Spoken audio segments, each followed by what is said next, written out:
Sadistic Penguin Studios presents the At the Show podcast with Tom Yumper Garcia. Okay, you people sit tight, hold the fort, and keep the home fires burning. And if we're not back by dawn, call the president. And Tony Chalsa Burt. I don't know this industry jargon, YP, MP, whatever, okay? All I know is that I cannot get a record contract. We cannot get a record contract unless I take these tapes. It's almost time, so grab a drink, get your popcorn ready, and join the film discussion with two guys from Chicago talking movies.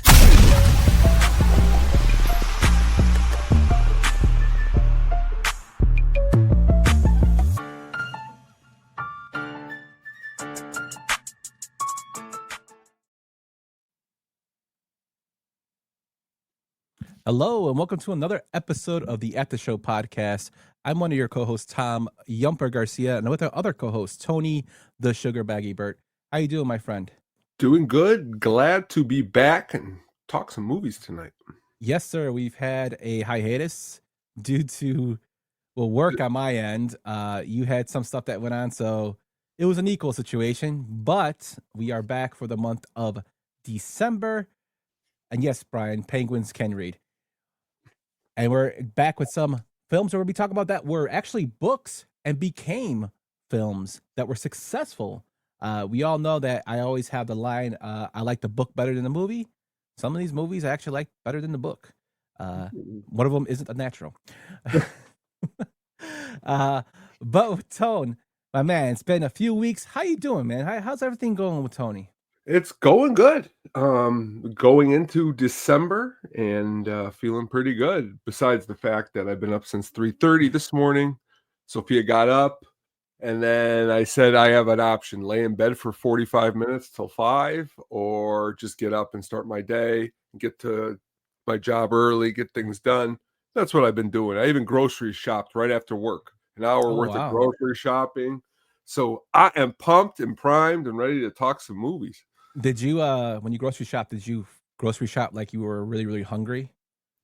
No. Well, no, because unfortunately I already predetermined what I was eating at home tonight.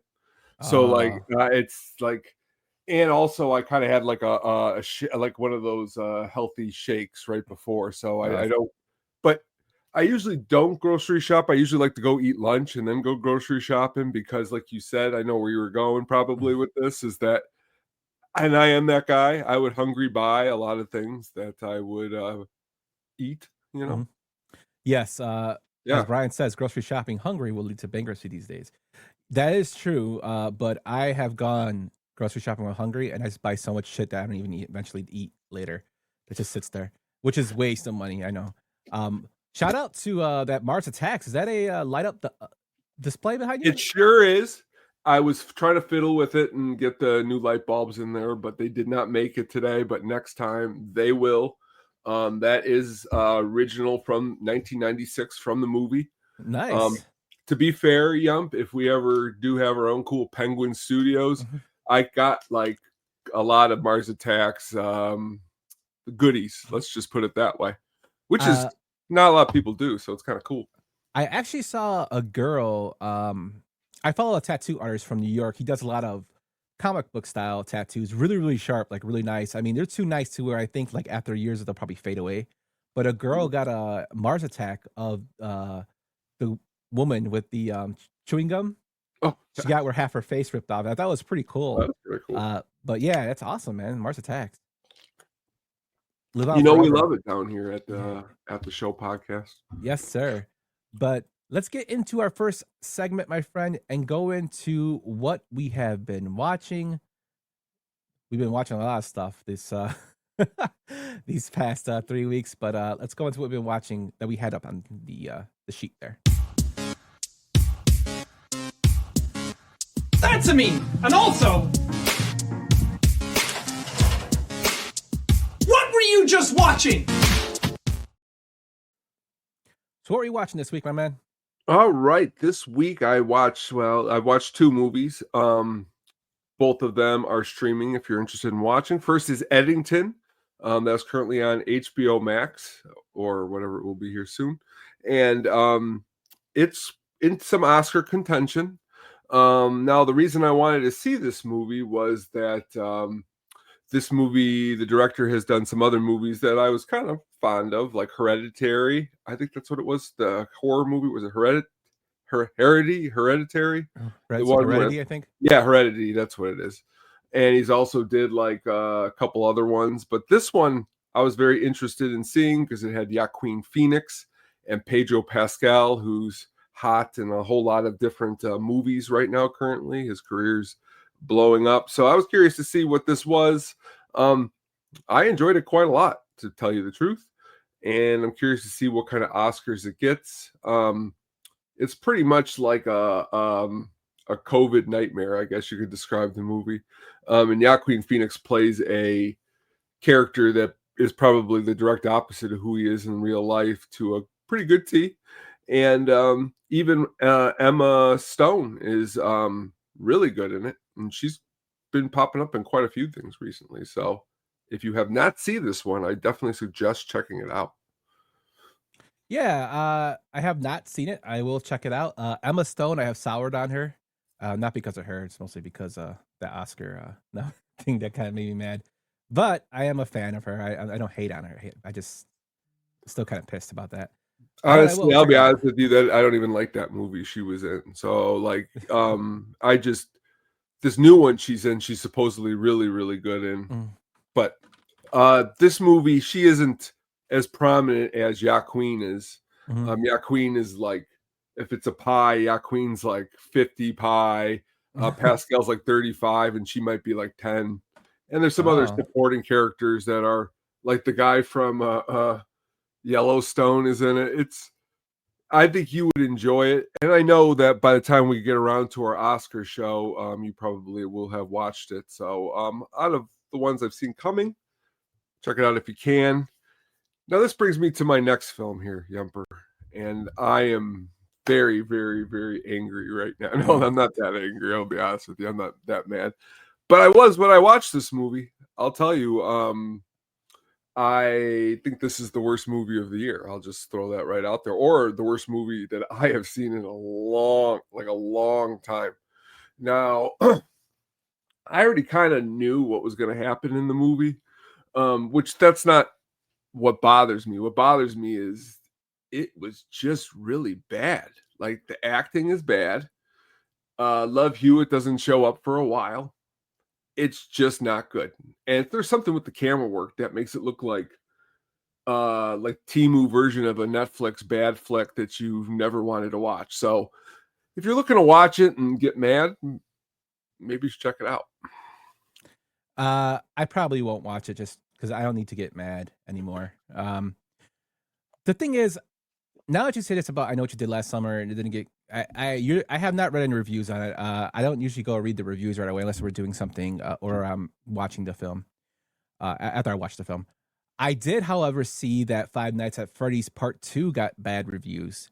But my answer to that hysteria was, what did you expect? Five Nights at Freddy's Part 1 wasn't that great either.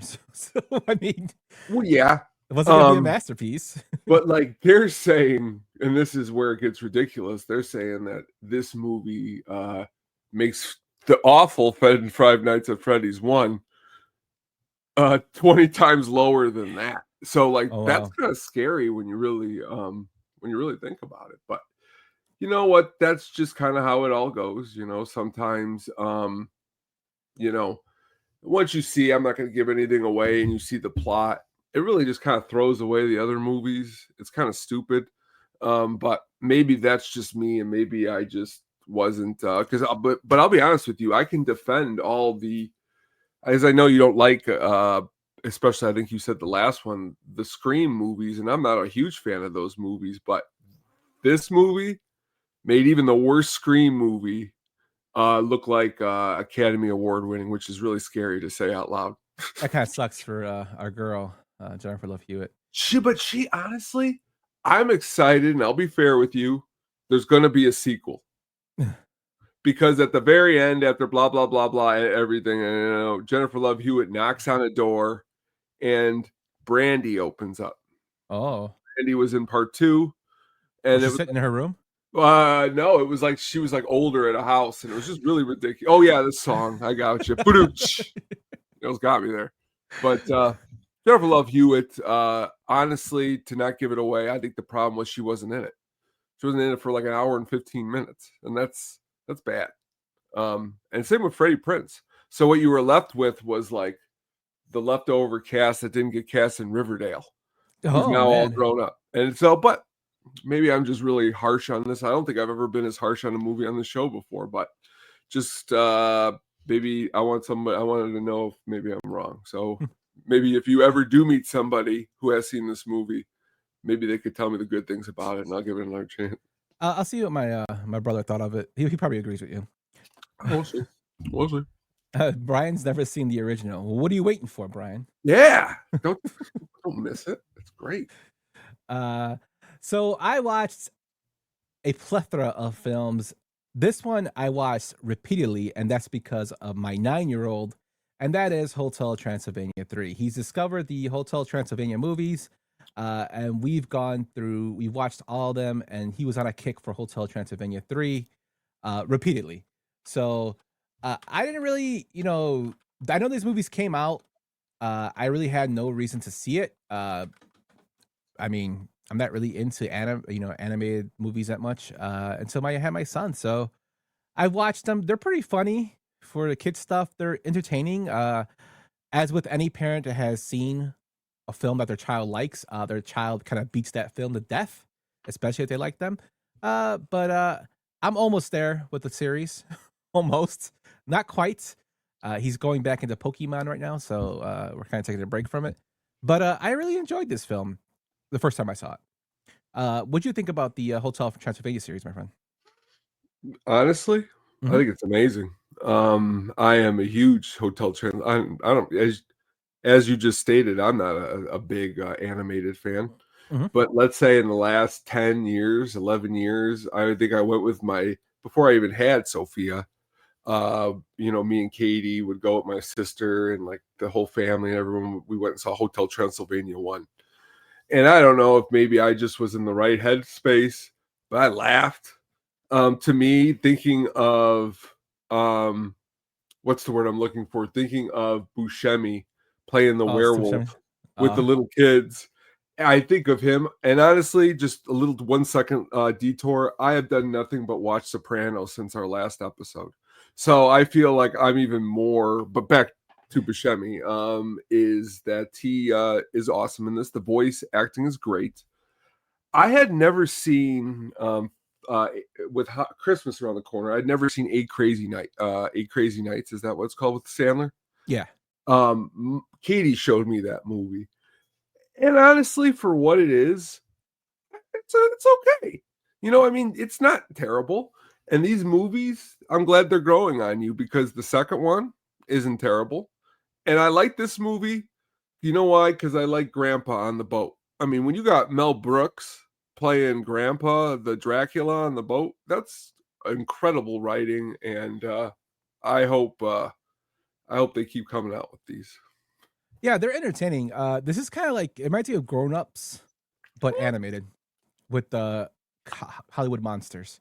There we go. All his friends are a character, which is funny. That's true. But yeah, they're enjoyable. If you haven't seen them, check them out. I recommend them. I gave it like a little crap saying my kid wore them out, but I mean that's just any parent. Like I've told the story before, but my brother, when I was growing up, he watched the film Pinocchio. Like, put this way, he watched it so many times. Like, I would go to school and he would be sitting watching Pinocchio. I would come back from school and it'll be on the same part, meaning he watched that movie so much it literally ended up on the same spot. Like, he wore that damn VHS out. I was so sick of Pinocchio. But that's just a kid thing. Once they get into stuff, they want to watch it like all the time. My son went through the Minecraft stuff. Yep. See, kiddo's favorite is 3 right now. So now he's watching the third one. But it's cool. It's all great parts about being a parent and finding new stuff. That's true. Currently right now, Sophia's into the Home Alone movies. Oh. Now, what's really great is she likes 1, 2, and 4. And I'm like, why don't you like 3 and 5? And she's like, I don't know. 4 though is she likes, and 4 is god awful. French Stewart takes the place of There's a Daniel Home Alone Stern. 5. Yeah, it was right to HBO 2020, The 2021. Holiday Heist. Oh my Yes. god. I Not didn't even know that. not great, but again, when you just stated you have children, you have to watch these movies and play along. And I go, wow, I can't wait to watch this with you again. And Yeah, Debbie Mazur's in it, which is kind of funny. She's actually in the new Running Man.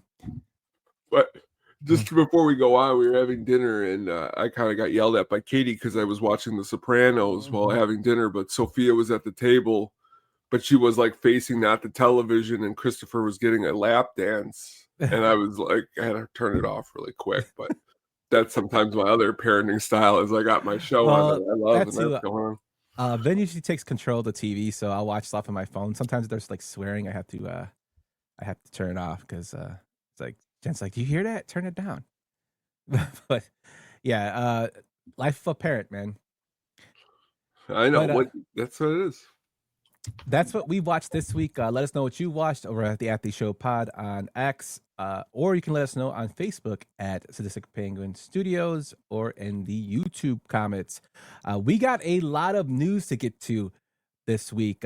We are bursting at the belt, I guess. Is it bursting at the belt? I don't know. I'm not a person with sayings, but we got a lot of damn news. The first being that the Stranger Things Season 5 Part 1 kicked off on November 26th. Netflix released it during the Thanksgiving week so it can get the most views. I believe it's gotten over 52 million downloads or streams since its release. Tone, did you watch any other Stranger Things Season 5? Yes, I have. Thoughts?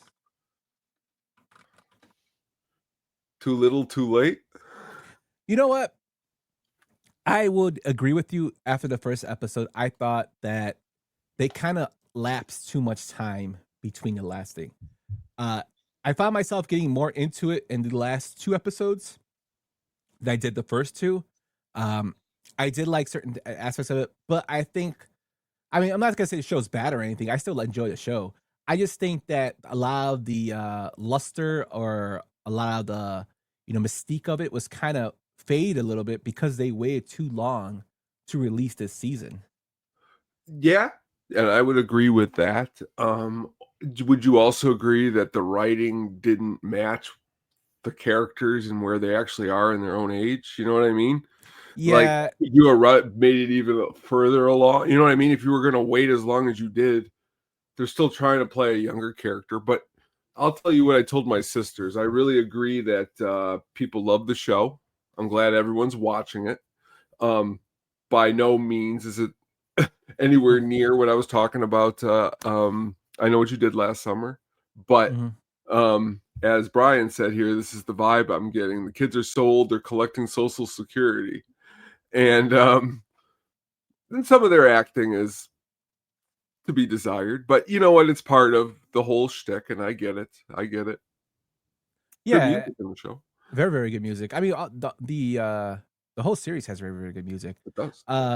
Yeah, they're 23-year-olds playing 14, 15-year-olds. So, I mean, what are you going to do?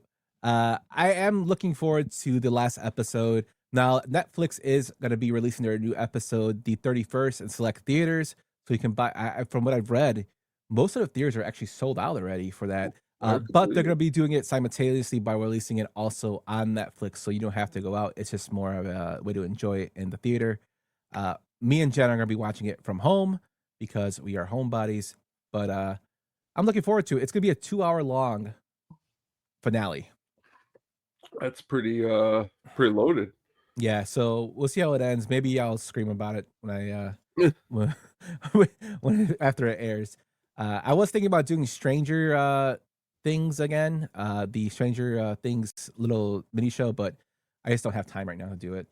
But I will bring it up every once in a while when we talk about our news and rumors and stuff. Sounds good.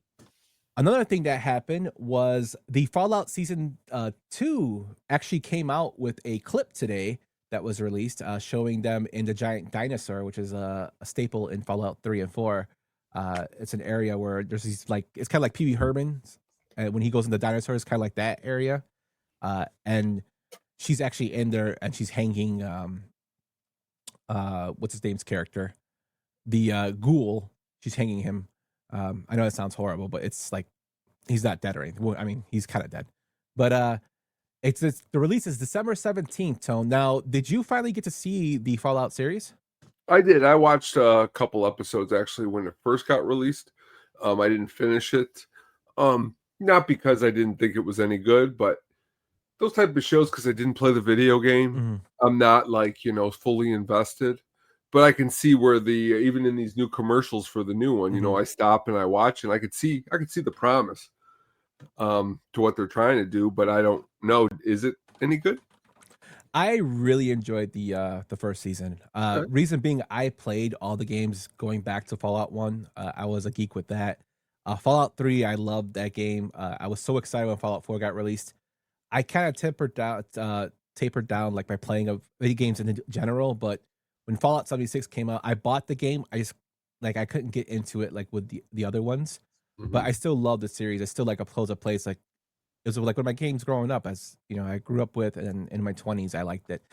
So I do enjoy the series. I think the acting is really, really corny, which is what it's supposed to be. That's kind of like how it is in the games. It's supposed to be like kind of like break the fourth wall to be pushing that corniness. But I think they do a great job. I think Walter Goggins does a great job. I think Ellie does a great job as the main character. And it's kind of cool that they're bringing this world to life. I'm kind of happy they're doing it now with more technology and more possibility to have all those parts of sets and whatnot that would have looked sucky if they did it back in the day. With True. not a big budget and not a great vision.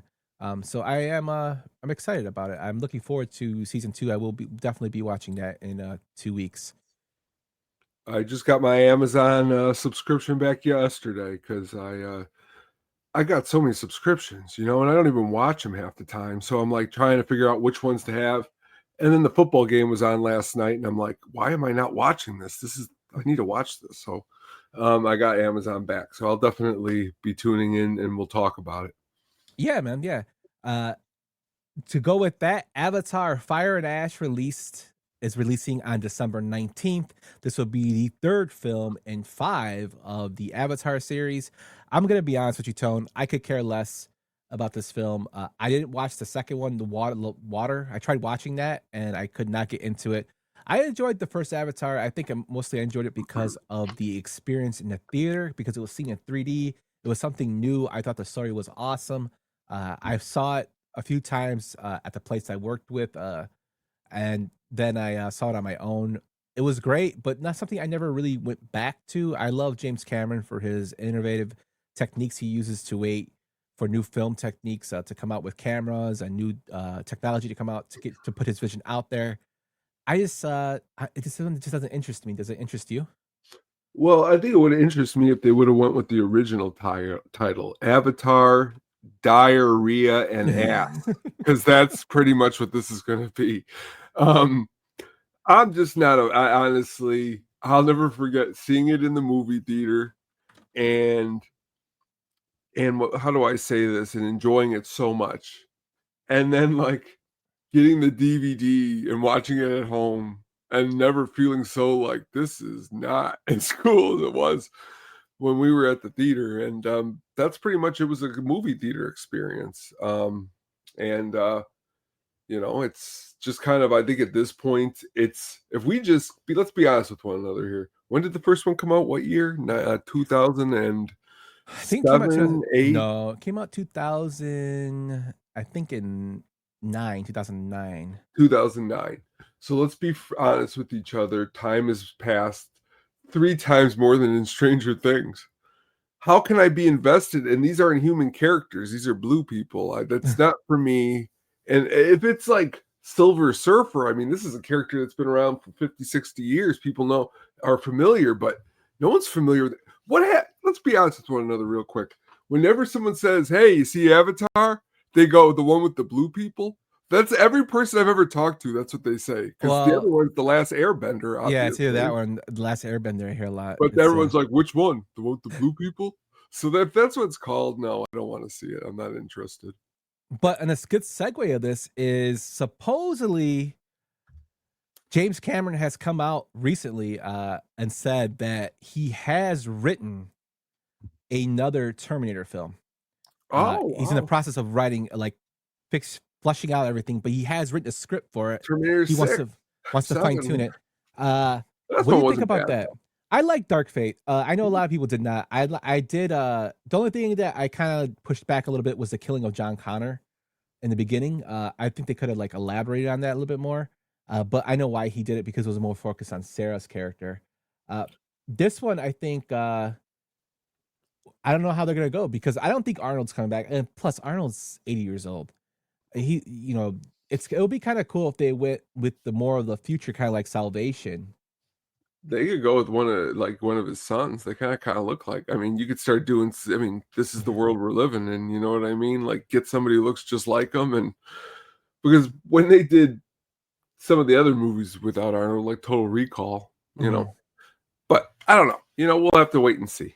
Yeah, I'm looking forward to it, because I do, like I said, James Cameron is like one of the best directors of my lifetime. Very, very creative mind, like especially in sci-fi.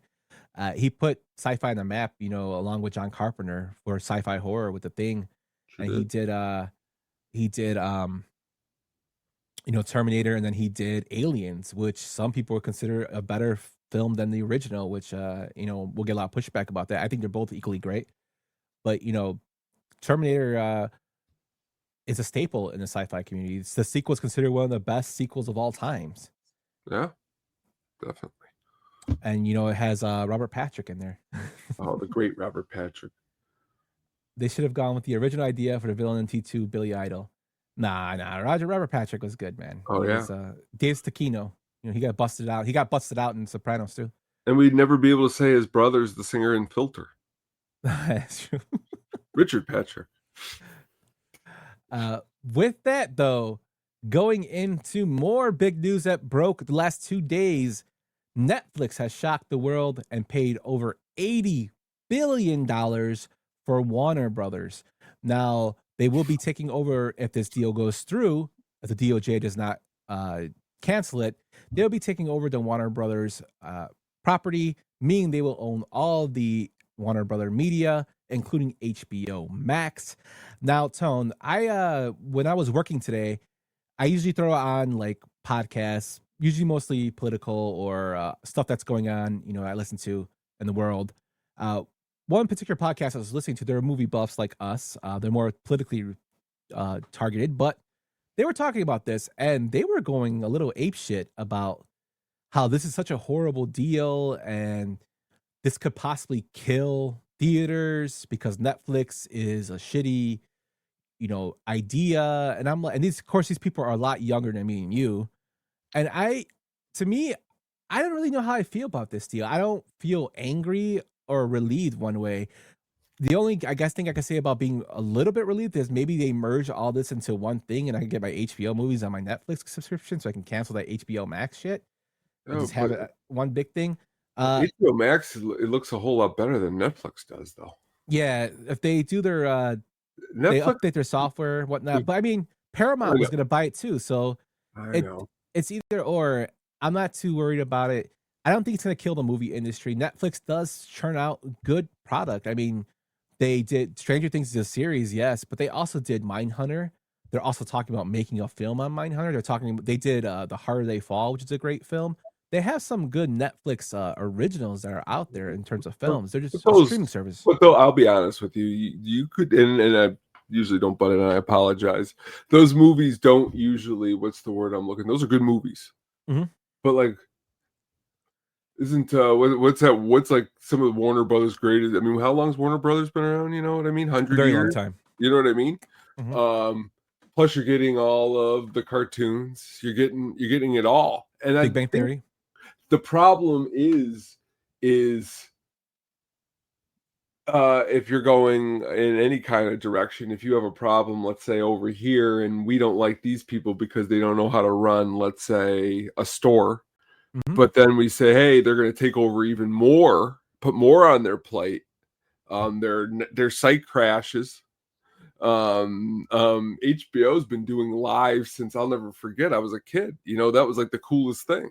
So it's like maybe they'll get all their equipment, which is what I was hearing today, Mhm. because they also own CNN.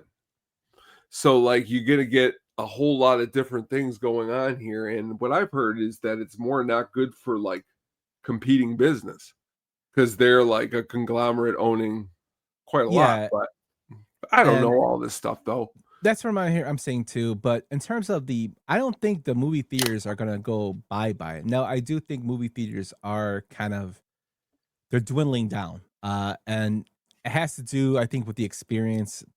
It has to do also, people are like, these days don't have enough money. It's expensive to go to see the movies. I mean, it's $19-$20 for just adults for a ticket. And I'm not saying like I'm blessed to afford that, but there's certain people who could barely afford food on the table, let alone go see a movie. And then, That's true. That's so it might be easier to pay that subscription of $20 a month, use that $20 for the month to watch what they want at home than to go see a movie. And probably don't even have the subscription service either. But I don't think it's gonna do that. There's the scary part that people are saying is Netflix won't invest a big budget in films going forward. And I don't necessarily think that's true. I think if they see something that Yeah. pushes them to release theatrical on the theaters that can make them money, they're gonna go for it because that money always talks. And those. that's it. So we just have to play it by ear and see what happens.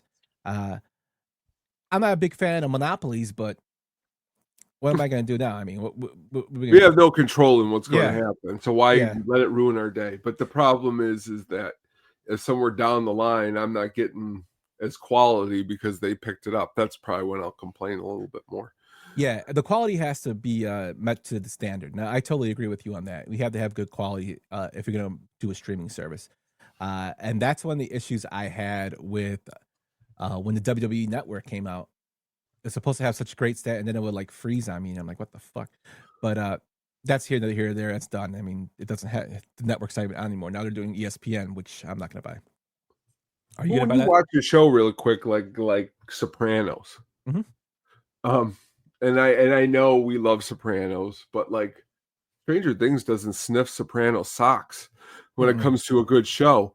So like the problem is that's like if Stranger Things is one of the benchmark shows on Netflix, and this is who's taking over the show department. But in true fair, HBO hasn't put out the greatest show since The Sopranos either. But they still put on quality work. They still put on better quality shows. I would say that like there's other shows on Netflix. I would think Mindhunter would probably be the standard. That's just my personal opinion, and that's But because I you love can't Mindhunter. take a show with only 2 seasons and say Mhm. this is a benchmark.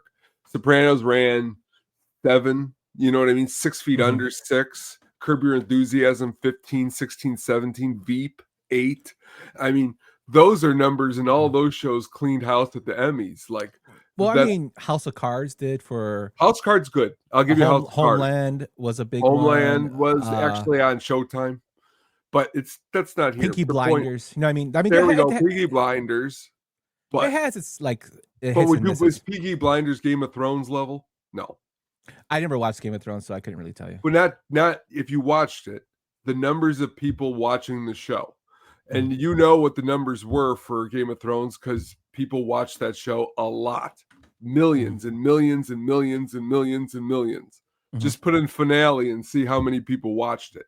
And then Peaky Blinders, people watch Peaky Blinders, but they're different numbers. And that's what's the problem. But when you do all this and you come together, maybe they're getting the same people. You know what I mean? Like if I was buying HBO and I was Netflix, wouldn't you take their people too who know what they're doing so they keep knowing what they're doing? I wouldn't just put randos in charge. So maybe that's what's going to happen. Yeah, I hope they pump out stuff with the HBO team Yeah, there we go. that can help them while mixing in their own team. Like Yeah. I liked the Queen's Gambit, I liked Squid Games, I liked Adolescence. I would like them to do something cool. But we'll see. We just have to give it time. I mean, time will tell. That's true. Now, something that does piss me off is this news that came out a few days ago. And let me start by saying this: Quentin Tarantino. We've done shows on him. I've done one of my earliest shows of this podcast was Tarantino films, and I've called him the king of dialogue. I think he is a phenomenal director. I think he's one of the best, if not the best, writer and scripts for dialogue, and until maybe his last other films. But he's, there's a standard, and he's above that standard in terms of writing dialogue. His love for and passion for film is what always brought me in to be a Tarantino fan.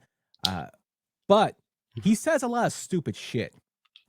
And I think this is just me talking, and I've talked to other people about this, but my personal opinion is a lot of what Quentin Tarantino, a lot of his greatness has kind of got to his head. He's not humble.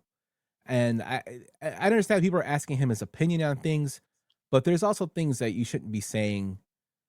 You should have some class and look at it as when you were an actor, or because he's not the greatest actor. He's not he's a great director, not the greatest actor. He sucks as an actor. I'm sorry. He does.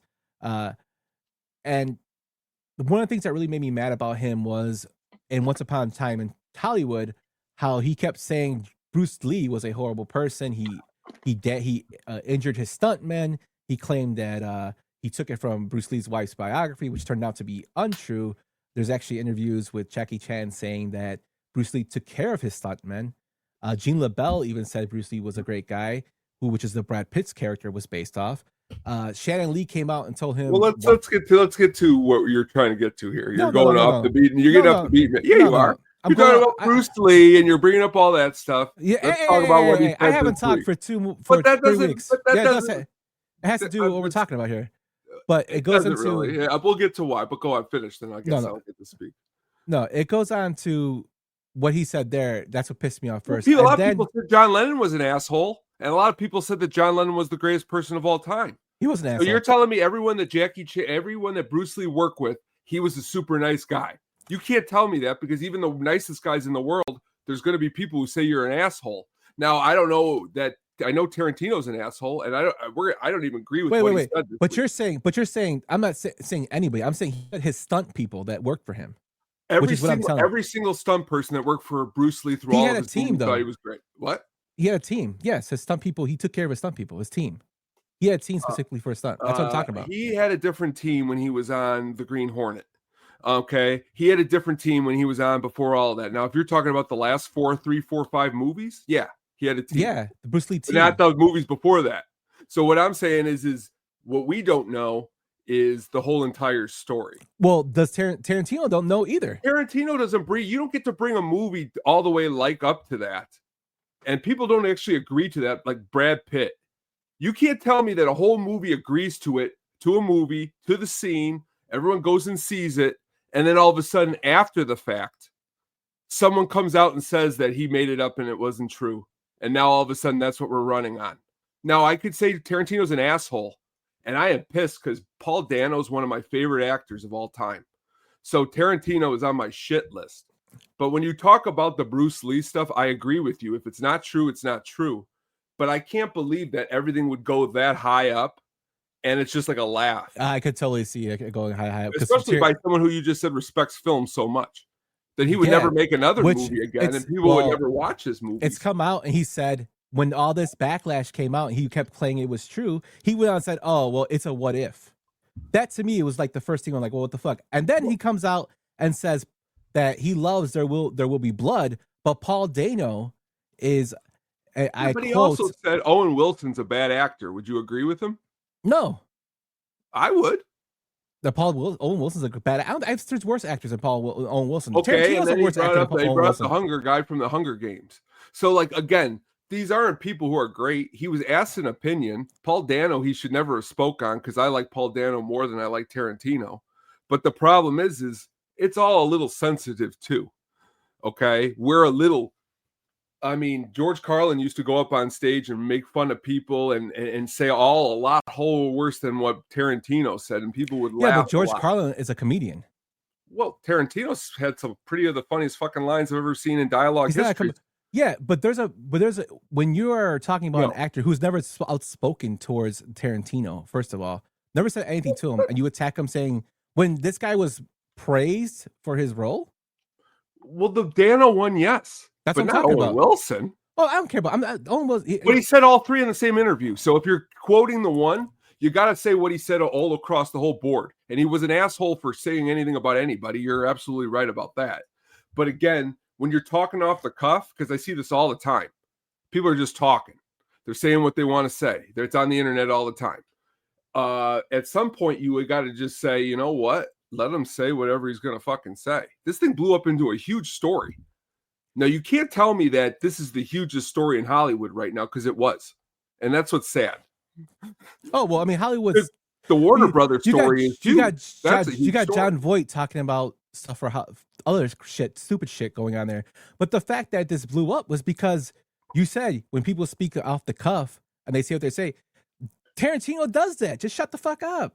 But nobody ran and defended all these other actors. Don't that what usually people do when somebody says something wrong?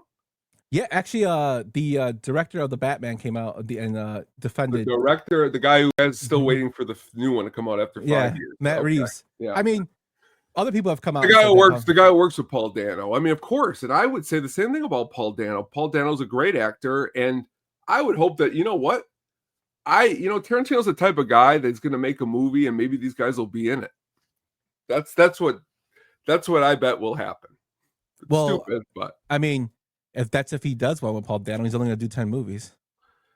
These people, that's the other thing that we could talk about. I talk about it all the time, the retiring, the stupid movies. That's why I hate Tarantino. There you go. I hate that. And frankly, I'll be even honest with you. I hate some of his movies too. He's not as great as he thinks he is. Okay? But in the scheme of just talking out loud and just saying off what's off your cuff, he shouldn't have said that about Paul Dano, because he didn't make that movie terrible. I watched There Will Be Blood quite a lot, and I think There Will Be Blood is up there with Pulp Fiction personally, and you know how much I love Pulp Fiction. And me and Katie have watched that movie, and Paul Dano's great in that movie, like great in that movie. He's great playing Brian Wilson. He's great in the Batman. So Matt Reeves has every right to defend him, because I would probably throw a punch at Tarantino if I was Matt Reeves. Because the whole scene with the way he broke down in there, that's what pissed me off this week, is that, and someone said this, and this is, did Paul Dano do something to Tarantino? Because Paul Dano's not the guy you should really ever talk bad about. But then again, you just said it all around. It's fucking Tarantino, and what are we supposed to expect here? You can't get mad, though. Oh, I can get mad. I mean, you can't. Hey, go get mad. I'm just saying. I'm just that's my new thing. This the whole thing that I agree. I don't agree with gatekeeping. I just don't. And I gave. But he's not like gatekeeping. No, but he has done the whole what is cinema, he's gone. And the reason I say that is because he's gone in. He's defended Scorsese and saying what is cinema, and I think doing that is not just you're hindering new stuff that's coming out, because you want something to evolve. I'm not saying I love superhero movies, but you might have somebody who made a superhero movie and you're telling them they don't know how to fucking make cinema. That might, God forbid, tell them that. Movie. Have you ever seen Idiocracy? Yes. If you see that's where things are heading, right? Mm-hmm. You should praise it and hope for an evolution that that's not coming. Look at the movie theaters. Where's the evolution coming there? Where's the evolution coming because of a good movie, let's say like the new Running Man, good reviews, good movie, but no one goes and sees it. Why not? Because you know what? You just said it. They don't got the money. But you know what they do got the money for? Five Nights at Freddy's 2. And I bet next time we talk, that's going to be really high up. And we're going to look in the mirror and go, why did that go? But you're like, well, kids went. And I'm like, well, it's R. You know what I mean? So it's kind of sad. I want us to evolve. I want it to be true. And I don't want assholes to speak.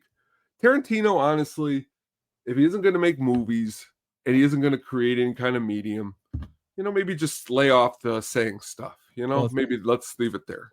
Five Nights at Freddy's only made $1 million, by the way. Well, that was just released on, this one's at the theater. That one was on Peacock, if you remember correctly. Jesus Christ. So this one's did it come out already? Because I'm looking at the This is IMDb, of course. Today came out. Okay, and it's got Today. a 5.9. Yeah, it's bad. It's gonna be bad, but we've made our points, and the truth of the matter is again, I will agree with you overall. You should never just speak ill for no reason, okay? But he did, and we just, that is what it is. Just go look at feet. Do that. That's serious. Go look at like that, and like I like his movies. Just I don't know.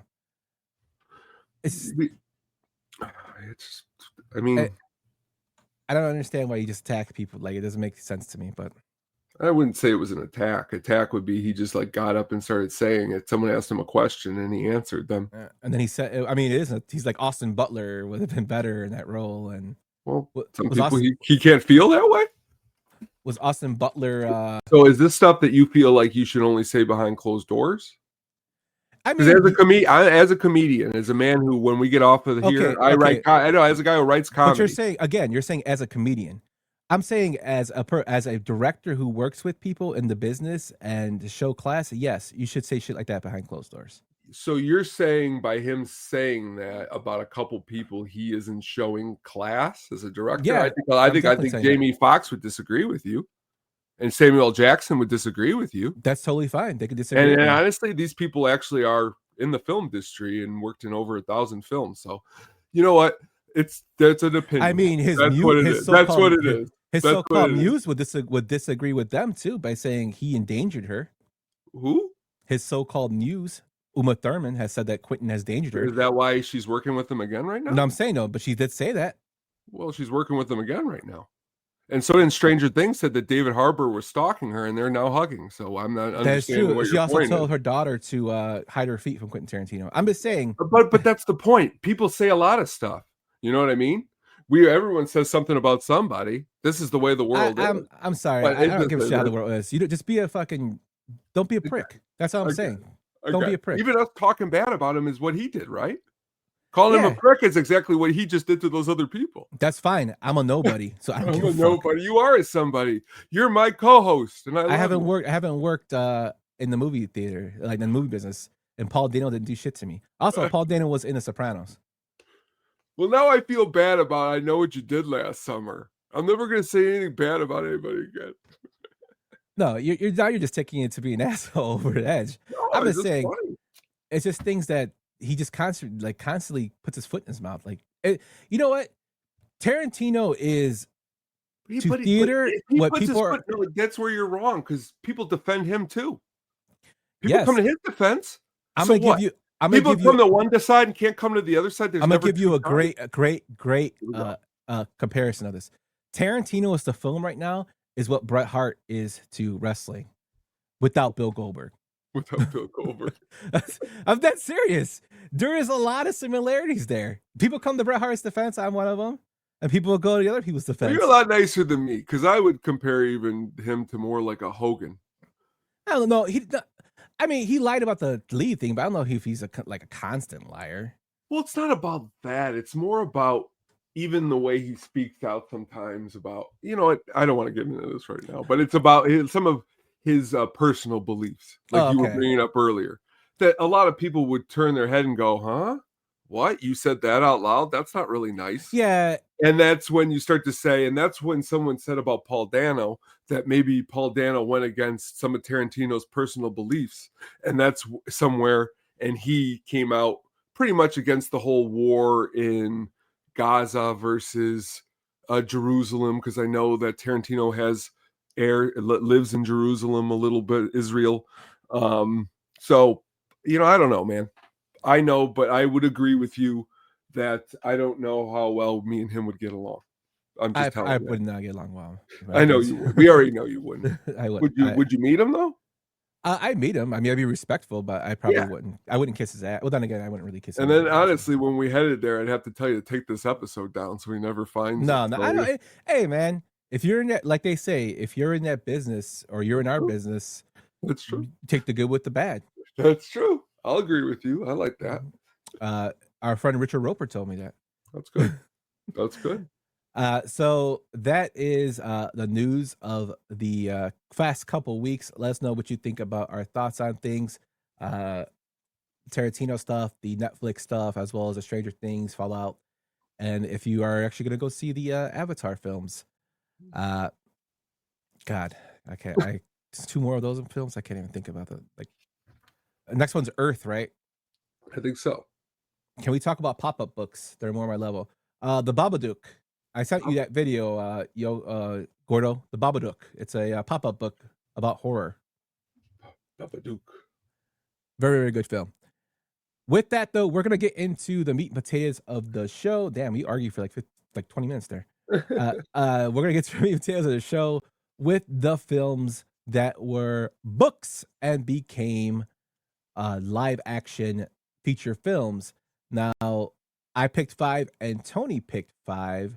You know what? Before we get to this, Tom, I had this question I wanted to ask you.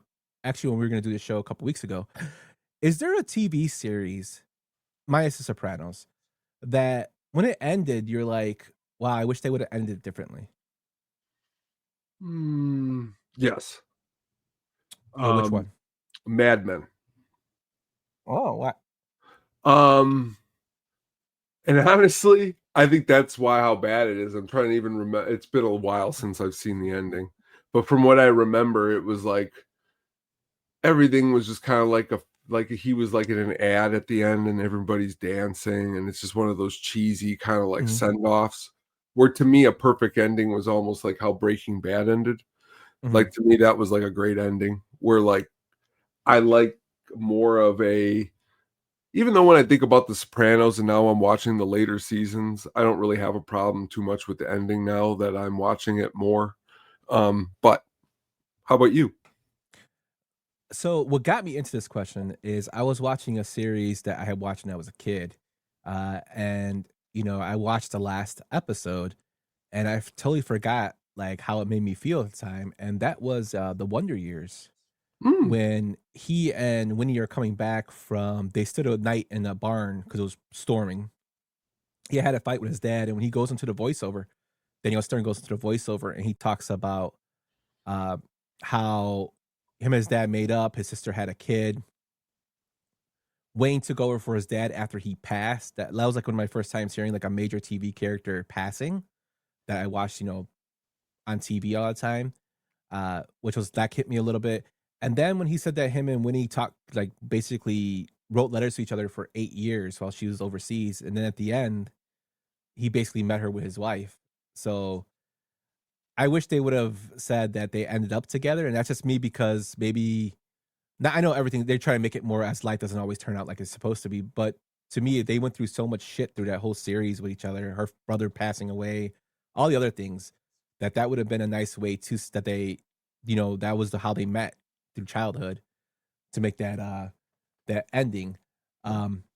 Also, Paul became Marilyn Manson apparently.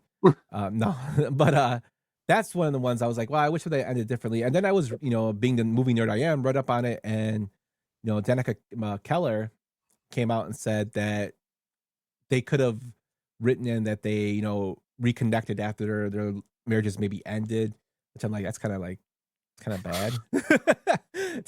Your marriage is gonna end. You know what I mean? That last season was really bad of Roseanne when Dan went away. That's probably would be my pick, I guess, that I thought about it a little bit more. Because when they're like after Dan's death, like they just kind of like blew him aside, which was really bad, I thought. Did you watch the first season of the new one? The Connors or the Roseanne. It was Roseanne. Oh, yeah. What'd you think of that? Because they said it was just a book she wrote. Are you talking about before it turned into the Connors? Yeah, before it turns to the Connors. Yeah, I think it was Roseanne season 10. Yeah, I think it was. Yeah. And then they killed her off. Because again, that time, you can't say that stuff at all. You're out of here, man.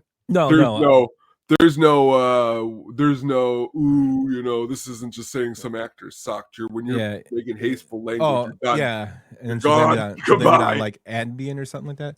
Yeah, that's what she said. She's doubled down on that. She's also in a Mac McDonald rap video. She Devil's great though. It is. I actually liked Roseanne's the original. I didn't like the It last was. season. It's a great This series show. is a good It's a good show. Okay, I just want to ask that question before I forgot. And before we get to the films, just a heads up, the food drive is still going on. Last time that we checked, you can actually still donate to the Southside Food Drive by clicking on or taking a picture of the captcha that is on the screen right now. There's over $21,000 that has been raised, but there has been said in the media that they will start taking money away from blue states that have SNAP benefits. I don't know how true that is, but if they do, that's pretty shitty. To help out families who just need food.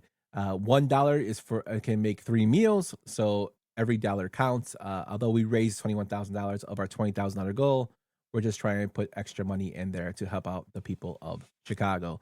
So shout out to everybody who has donated, everybody who is part of the organization. A really big shout out to Celeste and the Ask Crew for getting this started.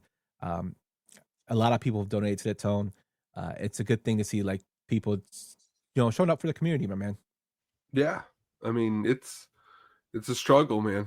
It's a real big struggle out there. I can talk about a whole podcast on struggle. It's just not, and it's not, and helping people out is exactly. I mean, half of which it's great here. Our first book we'll get into it here in a minute. Actually, we'll get started here and then I'll talk about it because I'm actually just finished this book in my class today. Oh, nice. Yeah. Well, yeah, let's get into our first film. Are you real?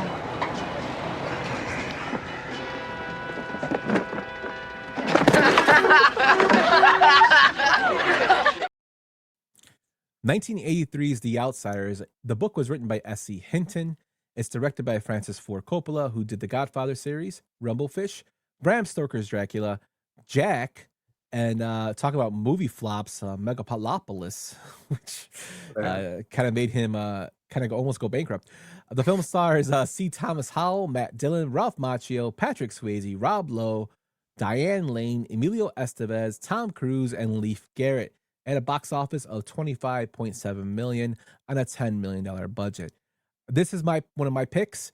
The reason I said this film is this film has always resonated with me, not just from the book, but it just in terms of film in general. It has so many actors who've gone on to like bigger things. Matt Dillon, Patrick Swayze, Rob Lowe, Diane Lane, Emilio Estevez, Tom Cruise. And then it had those 80s stars like Leif Garrett, Ralph Macchio, and C. Thomas Howell before he decided to do that horrible film. Eventually he tried to get out of that thing, but it's a great book. I thought the rendition on the screen was awesome. It made me fall in love with Robert Frost. I read this book in high school, and then of course we studied Frost for English class. It's just one of those films that I think is a coming of age film that every teenager should see. It still holds up to today. Matt Dillon's character as Dally is probably one of my favorite characters in the 80s, just because of how he tries to play a tough guy, but he's a softie. And he just makes me laugh when everybody's standing around and he's like, there's going to be no Rumble without me. And he starts beating the shit out of that guy. And it's just an interesting film. You feel bad for Ralph Macchio, Johnny, his family. He has a very, very bad family life, which kind of resonates with real people that, sometimes they don't talk about. They sleep on the streets because they can't go home. It's a tough film, but it's really, really well made. And Francis Child, not a huge fan of Francis Ford Coppola, the person, like his work, but I will say this: it's kind of cool that a high school class wrote him a letter to get this film made, and he decided to do so. So, shout out to him for that. What'd you think of The Outsiders, Tom? You'd have to say Coppola is like a step below in the POS department than Tarantino, correct? I would say he's 5 steps above. You mean Tarantino is? No, Tarantino is a choir boy compared to Francis Ford Coppola. Oh, I almost just fell over in my seat. That was because Coppola's not a good man. But okay, it's back to this movie though. Shot. I mean, can you imagine? Depeche Mode's out there with all these awesome colors on stage, and this movie looks like you're in 1950s, dude. Mhm. And I like that a lot. Story, after finishing it this week in the classroom, students saying out loud, this is one of the greatest books I've ever read. It's awesome to hear. The story itself can translate through so many different lives. Especially, you could pick a character, any character, and just kind of like follow them. Derry is a great character. As you said, Matt Dillon does a great job in the movie.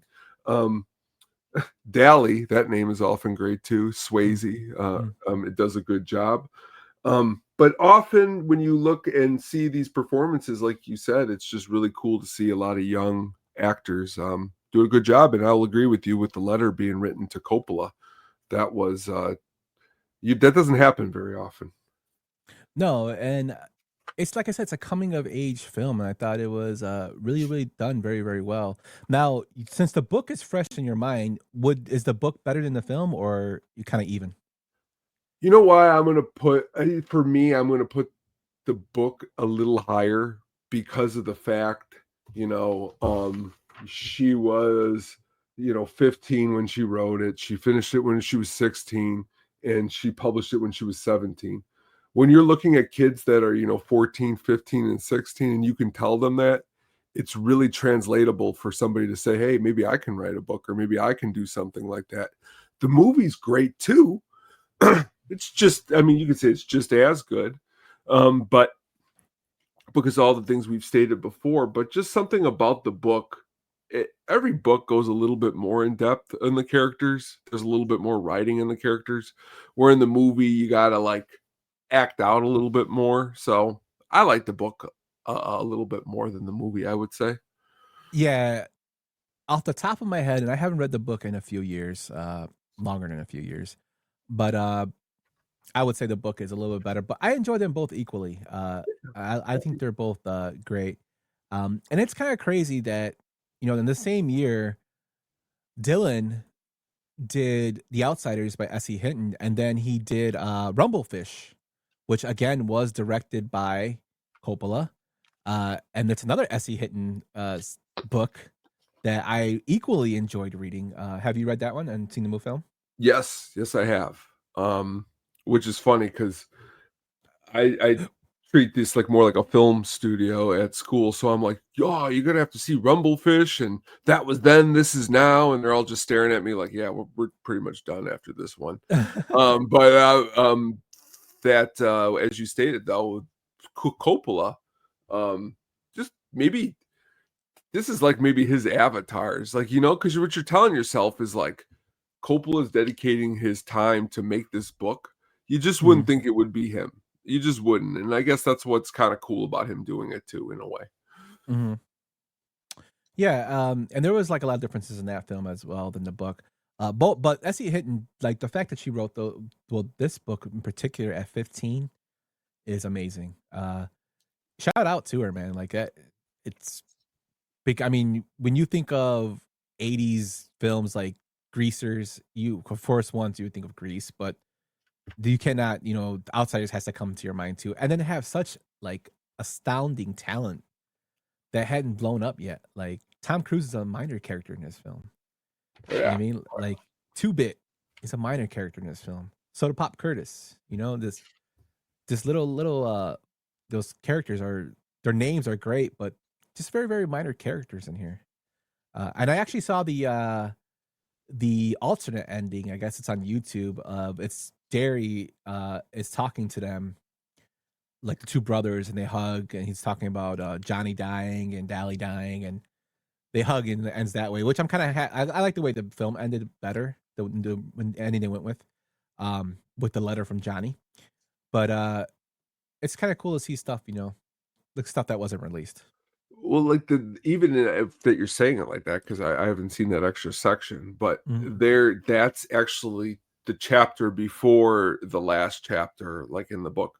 So actually both sections, I believe, are in the book, because there's like a wrap up where they get to talk with Dally, and Dally pretty much lets him know this whole time, and he realizes that Dally actually loves him, and it's this big good thing. So like maybe they should have worked that in maybe a little earlier than the actual ending because I love the ending of the movie.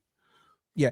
Well, I mean, they kind of make them kind of make up when he comes back and That's Derry true. gives him a Real hug. quick. That's true. But it was just so quick, it didn't really elaborate on it. I understand too, it's a film, I can't do it, but yeah, it would have been kind of cool. But I do like the way they ended the film with the letter from Johnny. But that's my pick for their books into films, and now we're gonna go into Mr. Burt's pick. You think I'm a hero? I am not a hero. I'm a drifter with nothing to lose. You killed that girl to put me in a frame. I mean to beat you to death and drink your blood from a boot. Jack Reacher, released in 2012. It was a series by Lee Child and is directed by Christopher McQuarrie. That's, I believe, how you say his name. Yep. He did a Mission Impossible: The Final Reckoning, Dead Reckoning Part 1, Fallout, Rogue Nation, and The Way of the Gun are films he released. Starring Tom Cruise, Rosamund Pike, Richard Jenkins, David Oloyo, Werner Herzog, Jai Courtney or Yep. Jay Courtney, Robert Duvall. It had a box office of 60 million, a budget of 60 million, and a box office of 218 million. Tone, tell us about The Reacher. Well, the reason we're here tonight is to compare books to the films. Film's really, really good. Okay. Tom Cruise does a really good job. I actually enjoyed this movie quite a lot. The sequel is not very good, but this one is good for what it is. But if you read the books, the character of Jack Reacher, the description of him in the book is a lot different than what you're getting on the screen. And that's kind of what I wanted to do, is counterpoint to The Outsiders, where you actually get exactly what you're reading and you kind of can compare it.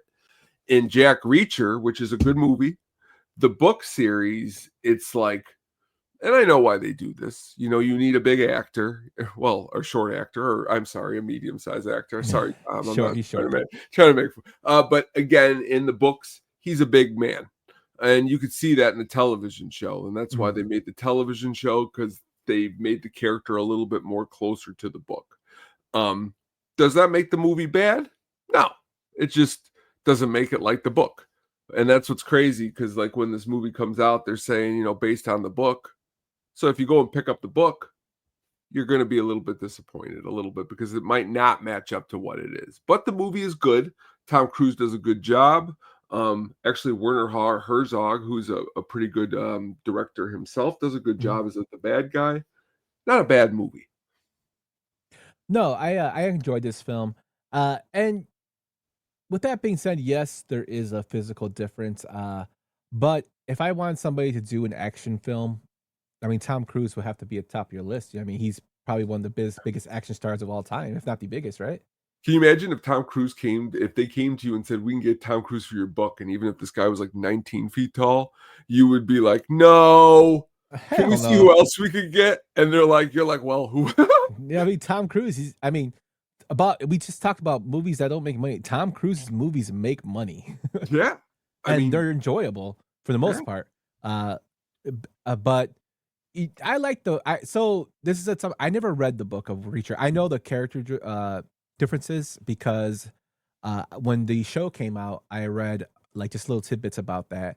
I never got into the Lee Child books that much with the Reacher, but I do love the show. I really, me and Jen, something me and Jen watch, and I think it's corny a little bit, but we like it, we enjoy it. It's something that I like watching. And it's got a lot of action, and I like the films. I don't think the second one is as good as the first one, but I mean, hey, it's a sequel. I thought this film was very good. I want to get more of your opinion since this is your pick. Like, of course, taking out that aspect of Reacher being big, physically imposing. How does this match up to the book this space is based on? You get, again, it's you get like a lot of these type of books that have to do with like CIA agents and going undercover. You get more of the character development. You get more of a backstory. I mean, to be fair though, Jack Reacher is it's a little bit longer movie. I think it's like 210, 205. Mhm. But like the books though, you start to get into like James Bond territory where you can't even take everything from the book into the movie because it's so much. Or you take, actually, to be fair, if I'm not mistaken, this movie pulled from 2 books. Mhm. So like that's what ends up happening. And you say to yourself, well, that's why maybe in some regards the movie is better. You know what I mean? It's one of those where, but I also am a firm believer, and we're going to talk about this a lot tonight, that if the books weren't any good or even close to being really good, they wouldn't have made a movie. Tom Cruise wouldn't jump on board. So it's like That is completely true too.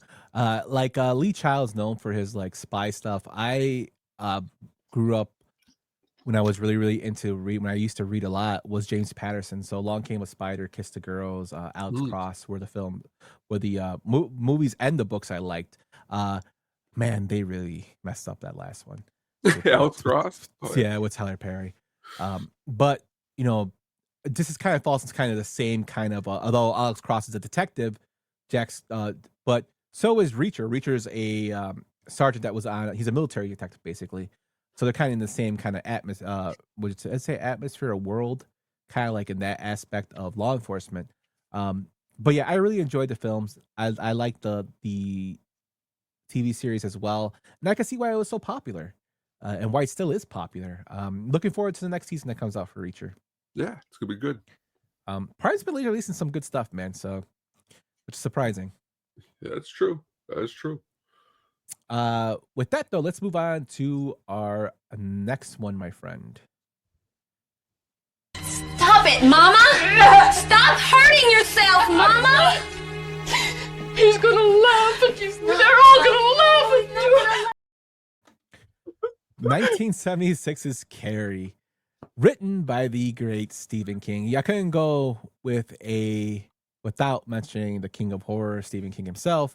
The film is directed by Brian De Palma, who did Body Double, The Bonfire of the Vanities, The Untouchables, Dress to Kill, Carlito's Way, and the first Mission Impossible. This film stars Sissy Spacek, Piper Laurie, Amy Irving, William Catt, and a young John Travolta. It had a box office of $33 million on a budget of $1.8 million. Like I said, Stephen King is the king of horror, and this is one of the first films I saw from him, besides the 1990 TV series of It. It's one of the first books I read from him. Christine actually makes an appearance in this book as well, The Car. It's a film that I think holds up, and it kind of relates to a lot of bullying, but it comes back with the character of Carrie White being a complete badass with being a psychic. And although it's corny, the acting thing, I thought Piper Laurie, who played her mom, did a great job, like as the mom, because she could tell the future, and she was psychic as well in certain ways. But it was treated as a mental disorder, so people thought she was crazy, and everything like that scene she's saying they're gonna laugh at you basically comes true. And Carrie, but Carrie don't fuck around. She burns people to death in that prom. It's probably one of the most iconic scenes in horror when the bucket of blood drops on her at the prom, and she just completely goes apeshit. Now there were remakes of this film. I even saw the sequel that they did. They weren't horrible, but I am a fan of the original. I love the way in this film tone how they do the split of when of the screen when they show the fire coming up, or when she's doing the lights, turning the lights red, and they have one side of the screen her eyes, the other side the lights turning. I thought that was pretty awesome how they shot that way by Brian De Palma. Again, the book has a lot more detail in it, which a lot of King stuff does, but this does do it injustice in terms of making it entertaining and iconic. And of course, Sissy Spacek, this kind of put her on the map. King only sold this film for $2,500, the rights to it, and he said he doesn't have any regrets about it. I mean, why would you? It became a big time film, making 30 times its budget. So, what'd you think of Carrie? It's really good, really good. You get that early Travolta performance is ridiculous. Yeah. William Catt performance is ridiculous. But as you stated, I mean, Piper Laurie does a really good job. Sissy Spacek. You really got to put it all out there as an actress to put this role on the screen. You got to think about it, because she's not portraying somebody who's like gorgeous. You know, she's portraying somebody who's struggling. And that's where I think what makes Sissy Spacek a great actress is because she was able to pull this off. And of course, King in the book is it's legendary. It's iconic, you know, so it's really comes to this hard part that like something that is so iconic by you know, a young writer like Stephen King, can it be overtaken even by the greatest movie? And I mean, this is a good case. It comes really, really, really close if it does, and it might for some people. That you said that prom scene, man, that is amazing, and it's a really good scene. Yeah, and the crazy thing is, you know, you said up and coming Stephen King. He wrote this book while earning $1.60 at a laundry job, and he got the inspiration from working that job to write this book, which is crazy. So it's pretty crazy how the idea came, and then the book she reads in the library about telekinesis was real. It was a real publication from 1948, which I thought was a kind of a cool throw in. And if you're fans of audiobooks and you like the King books, no, we have not talked about Purple Crayon yet, Sam, but hello, sir. King's books that are done in audiobook form on Audible, if you have the Audible subscription, I highly recommend them. The film Dr. Sleep is narrated by William Patton, and it's done a great job. Carrie is actually narrated by Sissy Spacek, so you can actually hear Carrie read Carrie, which I think is kind of cool. That's cool. I didn't know that. Yeah, so if you're a big fan of that, check it out. Again, the iconic scene of the prom, it's still up there. I mean, people know it's from a film. It's probably the most iconic thing from a film, and even though they may not know which film it's from, they know the scene. Now, I hate to bring it back, him back up again, but back to Adam Sandler. His comedy album, They're All Gonna Laugh at You. That whole sketch where he just going, they're all gonna laugh at you. They're all gonna laugh. That whole scene is iconic forever. And honestly, if you were to ask me, like when I was 14 or 15, one of the scariest things I had ever seen, it was that hand coming out at the end. When it's all peaceful and they're going by the grave and they put the flower down and the one hand comes up or whatever. I still get goosebumps talking or thinking about that because that scared me when I was a kid. Yeah, it's up there, man. It has a nice little twist to it. You ever see the sequels? Yeah, I saw Rage Carrie 2 with her daughter, apparently. It was okay. Classic ridiculousness. It's screwed up. Like they kind of went like a little far on that one, because then they do one where like she was on like a guy's sex list or something like that, and then they did one with Chloe Grace Moretz. Yeah, that one actually that one wasn't too bad. No, it wasn't but terrible. It was better than the Rage. Yeah, it was better than Rage. But I like the original. Yeah. But to each their own, I guess. Yeah. But that was my pick, Tone. Let's get into your next pick, my man. Let's do it.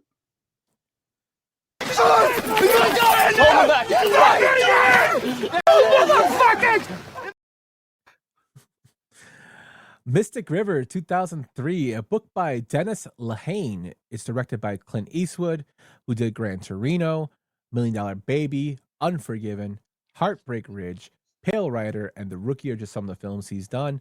Starring Sean Penn, Tim Robbins, Kevin Bacon, Lawrence Fishburne, Marcia Gay Harden, and Laura Linney. Had a budget of $25 million and a box office of $156 million. Tone, tell us about Mystic River. When I first saw this movie, this was one of those movies where I walked out and I really liked this movie a lot. Mm-hmm. And then I went and got the book and I read the book. And this is like the opposite. It's like it's hard for me to like the book more than the movie because the movie meant so much to me when I saw it the first time. And that happens sometimes too. It doesn't mean that the book is worse to me than the movie. The movie just is very awesome to me. And honestly, I think Clint Eastwood does an excellent job in the directing chair in this movie. Sean Penn's really awesome in this movie. everyone else does a really good job, but I think Sean Penn is the really good job and this really, really good job. But the story itself, I think, is a very, very, especially how it all winds up, how these are three friends. It's kind of like not like quite as bad as Sleepers, but it's got like some Sleepers vibes to it. You know, some things happen at the beginning with one of the friends, and then there's regrets, and then they all have different lives, and you get to kind of see it from all the different angles. And to be fair, I love Kevin Bacon, but he usually doesn't get his hands on roles like this too often in a movie like this, and he does a pretty good job. Tim Robbins, who had worked with Sean Penn before on Dead Man Walking, they do a pretty good job together. I think it's a really just a good movie, and I actually like the ending is probably one of my favorite endings in a lot, especially in this time period of movies in 2003, was probably one of my favorite movies of these couple years around this time, just because it's kind of like a mob movie. It's not really like a mob movie because Penn is kind of like in the mob. It's like it touches a lot of different genres that I enjoy. It touches the crime genre, it touches the thriller genre, it touches the mob drama, it touches a lot of different genres. So I enjoy this one. Yeah, for one, it won 2 Oscars. Sean Penn and Tim Robbins, one for Best Actor, the other for Best Supporting Actor. They were phenomenal in this film. That scene I played, even though I wanted to play more of it, but I didn't want to get copyrighted. That's a very, very powerful scene when he walks up with Tim Robbins and he's like, "Is that my daughter?" Yeah. And Kevin Bacon, who's a childhood friend of theirs, is the cop, and he's walking towards them. He knows what's going on, and just to see them try to fight the police to get through. I mean, any parent would be doing the same thing. Like, I would go ape shit. I know you would go ape shit. It's a horrible, predicament to be in. Again, I read this book a very, very long time ago. But coming away from it, I really enjoyed the film. I think they're both equally good, if not the movie's a little bit more entertaining, but that's just because it's beefed up a little bit for more Hollywood visual. But I think they're both very, very good. And I mean, I know I gave Tarantino his flowers before shitting on him. Clint Eastwood, my man, he as an actor phenomenal, and as a director phenomenal. Just very, very talented. It's pretty crazy. Like, when we talk about great directors, like, you don't really hear Eastwood be mentioned that much because you're always hearing about Scorsese, the Coppolas. You hear about our guy Kubrick or Spielberg, but you never really hear about Eastwood. And he's silently there, like, holding those 2 Oscars, like, oh yeah, I can direct. And that's it's like the Robert Redford, you know what I mean? Like, you can direct, you can act. And Eastwood giving all of him, I mean, he's majority of his movies, man. I could sit and watch all of them. I mean, maybe not as much Trouble with the Curve, but some of the movies you can sit and just at least say, these aren't as bad as I Know What You Did Last Summer. And this movie, saying he directed this movie, and I mean, right around the same time, I mean, his other movies he was directing, pretty good stuff. $1 Million Baby's a pretty good flick. You say to yourself, solid director, maybe even better than an actor, possibly. I don't know. Yeah, I mean, he's the best. I would put Clint Eastwood as the best Western actor. Oh yeah. I know some people get mad because they'll say John Wayne, but I think John Wayne wasn't like a best. John Wayne wasn't really a good I mean, maybe I'll get lambasted. He wasn't a good actor. He was a good actor for what he was doing. Clint Eastwood, when you're going from Dirty Harry to Westerns and back and forth, and then you throw in there Every Which Way But Loose and Any Which Way You Can, he could do comedy. You start to, and then he comes out with movies where he's flying in a plane, a Firebird, you know what I mean? Like, he can do it all. Maybe I'm wrong actually about his acting, because when you can think of all the different roles he has actually played in, he's actually, I'm going to do some research and I'm going to get back to you, because I'm going to actually think about all the different kind of characters he's played. because you got to say he's played a guy who's flied planes. He's played a guy who's a cowboy. He's played a guy who's a cop. He's played a guy military. Yeah, military. He was a clown in a movie on like a traveling circus in the 80s. You know, I mean, he's a honky tonk guitar player in a movie. You know, like he's a grumpy old man with a car in the garage. You know? Yeah. Maybe that all those roles and ability to do it fed into his directorial ability to kind of guide people in the way he wanted. You said it a little while ago. Let's be honest with another editor, which I'll come back and agree with you a little bit here about Tarantino, is that when you learn how to talk to people and work with people on a movie set, you know, you gain the respect to be better at your craft.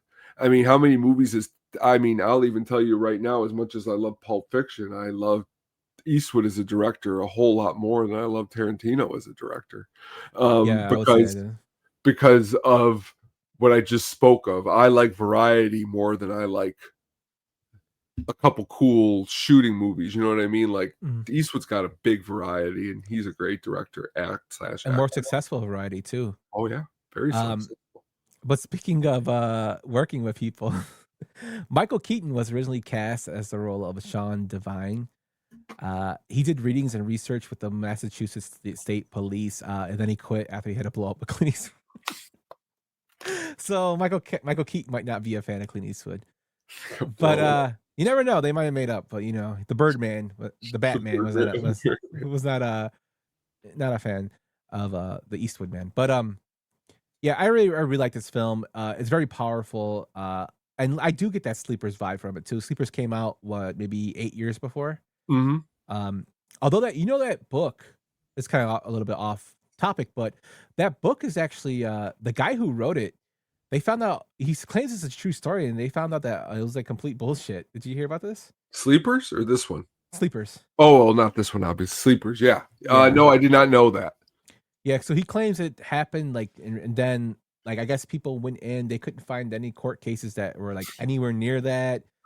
So it was like completely fabricated. He still sticks by his story, so I don't know, but yeah, that's I mean, that's.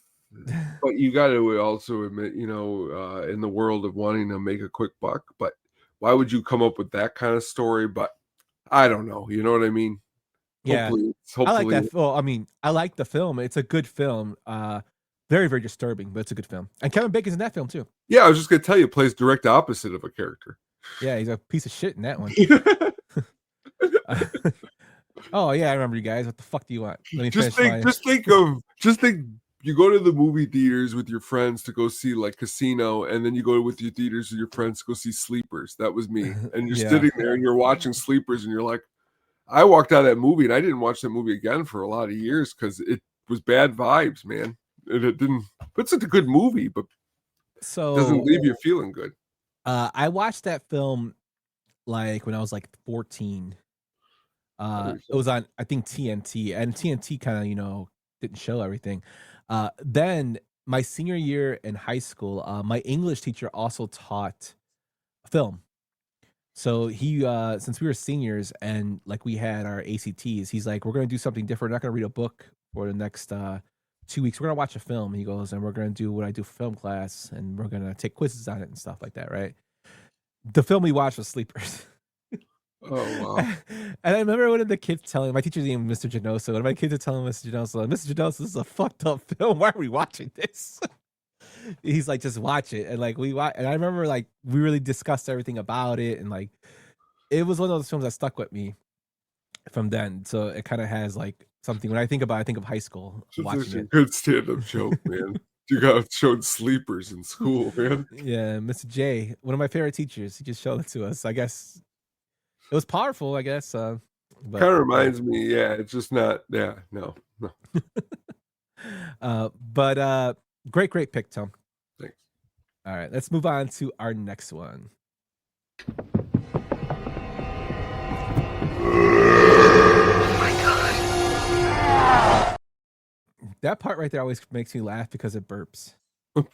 It sounds like a burp to me. 1973's The Exorcist. If you were listening to us on the podcast, you missed the scene of the spider walk, is what I played.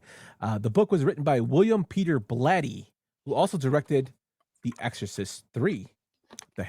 So I highly recommend you check that film out. Tony watched it and he liked it. Okay. It's directed by William Friedkin, who did To Live and Die in L.A., The French Connection, Cruising. He did Jen's favorite film, Bug, which he confuses with Fly. That's also Dougie Fresh, his wife's favorite film. She hates that movie, Bug. And did Blue Chips, man. I totally forgot he did Blue Chips until I was doing research for this. It stars Ellen Burstyn, Max von Sydow, Lee J. Cobb, Jason Miller, William O'Malley, and Linda Blair. Speaking of Sleepers, we're talking about Jason Miller, whose kid Jason Patrick is in Sleepers. A budget of $11 million and a box office of $430 million. It was the first horror film to be nominated for an Oscar. This really put horror on the map, coming off the Night of Living Dead by George A. Romero. This one put it with a big budget, and William Friedkin actually got, like, this movie got Oscar buzz, which is something that was unheard of at the time. The book is phenomenal. The film is phenomenal. They're both equal in my mind, both revolutionary in terms of writing. This actually got the aspect of possession really into the horror genre, as well as in the film genre with books and what that. I like this film. Who does not like The Exorcist? I mean, unless you're terrified of it, my wife. But just a great overall job of playing the mood of, the possession of a girl. Linda Blair is so good as a young kid in this film. It's ridiculous. It's really good. It's still like certain parts of this film still freak me out. I remember when I was doing 31 Days of Horror. This is the first time. I think it was 4 years ago, Tone? Yeah. It was. This was your fourth. Yeah. Yeah, it's one of my films, and I remember when I was editing this and listening to it in my headphones, sitting down here and like just with the light of my computer, and you still get kind of freaked out of listening to it. It's still a terrifying film in certain aspects. It's also a film where a lot of creepy things happen on the set. People said that stuff caught on fire, stuff like that. If you want to do the paranormal stuff, but it's really well done. It's a perfect horror movie in my opinion. The book was done very good justice. It got the horror genre on the map even bigger. Now it went on to do a sequel that was completely horseshit, but luckily William Peter Blatty came back and fixed it very well. One of my favorite parts of this film, Tone, is when Jason Miller starts beating the shit out of Linda Blair. Oh yeah, he's like, "Come to me." That part always, even as I watched it when I was a kid, and that film was scary, but that part always made me laugh because he's just like punching the shit out of him. But very well done in terms of directing.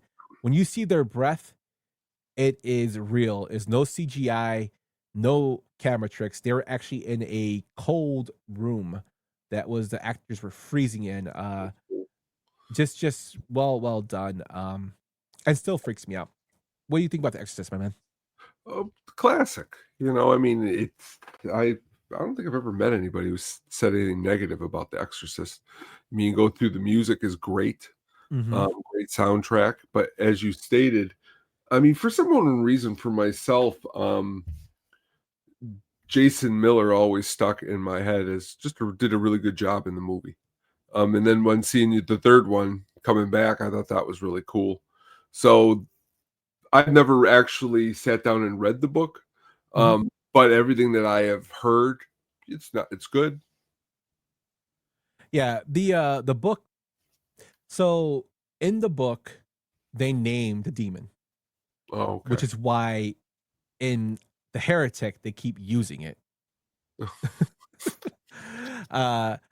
Which is, I'm glad they left that out in the film, because it's kind of a ridiculous name. But I really liked the book. I liked the film, and I liked the third film. And William Peter Blatty, I was really happy he got to direct the third film because he wanted to have his own vision of it, his own way, without even having an exorcism in it. And the studio made him put one in there, but it was still good. But yeah, this is like when we're talking about pound per pound, like the big heavyweights in horror, this is probably like number one on a lot of people's list. And maybe not so much now because there's all these other films that are out that people have different views on, but this was mine when I mean, this is one of the scariest films I've ever seen. It still didn't scare me like Candyman, but it still scared the shit out of me. Candyman definitely scared me too. Yeah. Crazy thing is, Friedkin actually used real exorcism audio recordings for some of the demon sounds, which I think made it even worse. Like, It's freaked crazy. me out. Yeah. So, great film. Great job by everyone. Put Linda Blair in the map. Max von Sydow, who was actually a younger person in this film, they made him look old, uh, which is done very, very well. I feel bad for Reagan's mom in this film because imagine like if you're going through that, your kid's doing all these, Oh, and you're awful. taking it everywhere. It's like the psychiatrists, the doctors. Oh, The film also has a serial killer in it, Tone. Did you know that? yeah. No, I did not. So the part where she goes to the hospital, the guy who's giving her, I believe, the X-ray tech Uh-huh. is actually a serial killer. Really? Yeah, I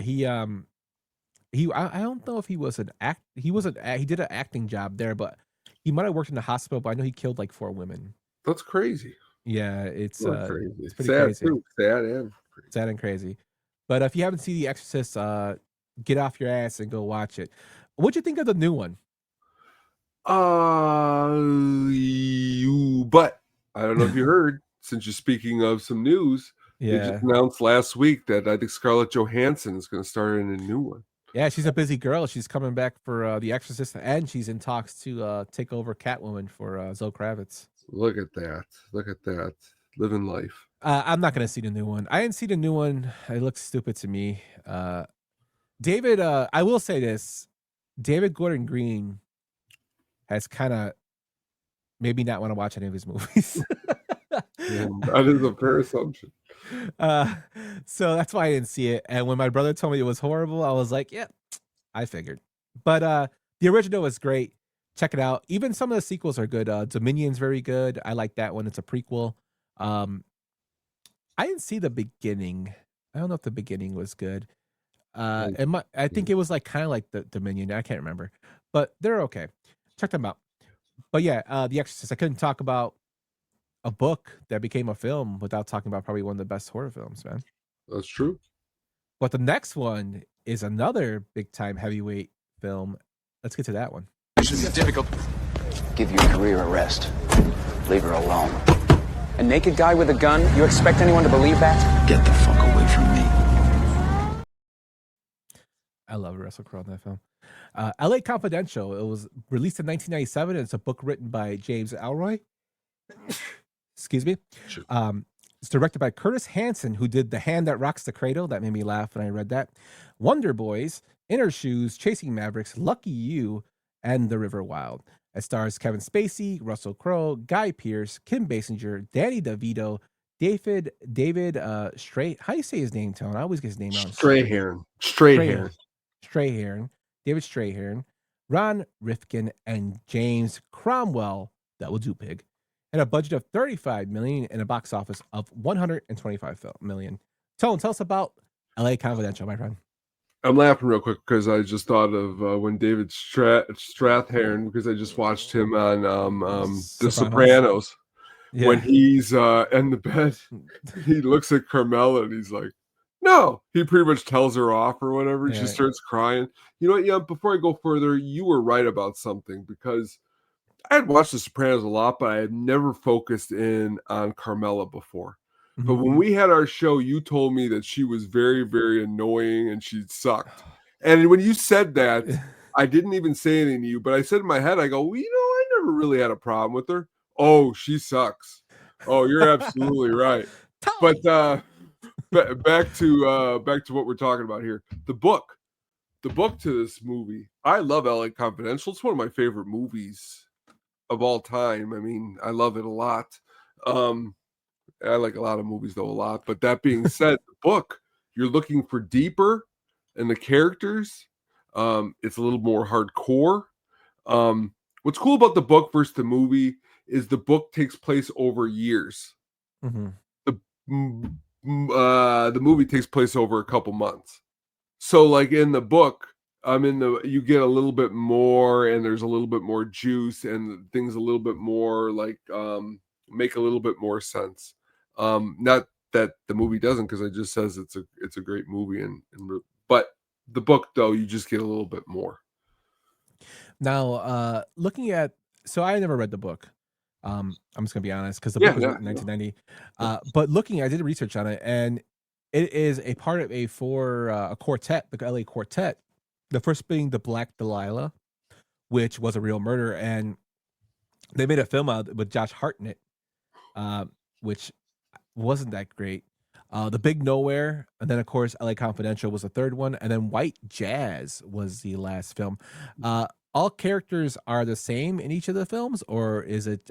Each of the books, or is it changed to different cases? There are the same characters. What's really cool though is Guy Pearce's character, Ed Hexley. Mm-hmm. His dad is like a big time cop in the book series, where in here it's not. His father is a famous detective, where in the movie he's just like a beat cop. They just kind of mention him in passing because that's why they kind of give him crap. But like the in the book too, her origin story, Lynn Bracken, is a lot more detailed than like in the movie. You get a little bit more of who she kind of was. Where in this one, my favorite part in the whole movie is where that she's in there with Russell Crowe comes to the door to talk to her, and that one guy comes up behind her and he's like, "You want me to get rid of him?"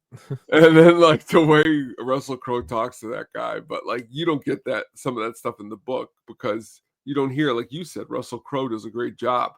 You know, a piece of garbage. Kevin Spacey does a good job.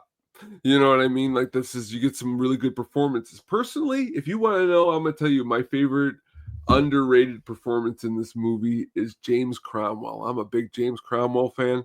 I think he does awesome in this movie. But the book, you get more juice. And the coolest thing in the book versus the movie, I would say, is the ending in the book. The ending in the book is a huge, chaotic prison train shootout, which you don't get that in the movie. You get a little bit good shootout, but not quite a chaotic train prison shootout. So it's a little different. Yeah, and in the book, Mickey Cohen, he's in the movie as well too. A real life gangster from LA. I like that aspect. He was in the Gangster Squad by Sean Penn, but really, really bad dude. If you look up Mickey Cohen, I like that they do that aspect in it. I like neo noir films. I like neo noir books, neo noir games. LA Noir. If you ever played that game, was really, really cool. So this film's right up your alley if you're into that kind of stuff.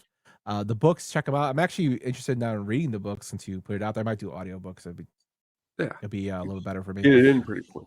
Yeah. But it's something. This is something like right up my alley. Like I said, I love crime. There's a series that I really, really got into. That it is a crime series besides the Alex Cross stuff. But I don't know if you ever heard of the author. It's Tony Hillerman.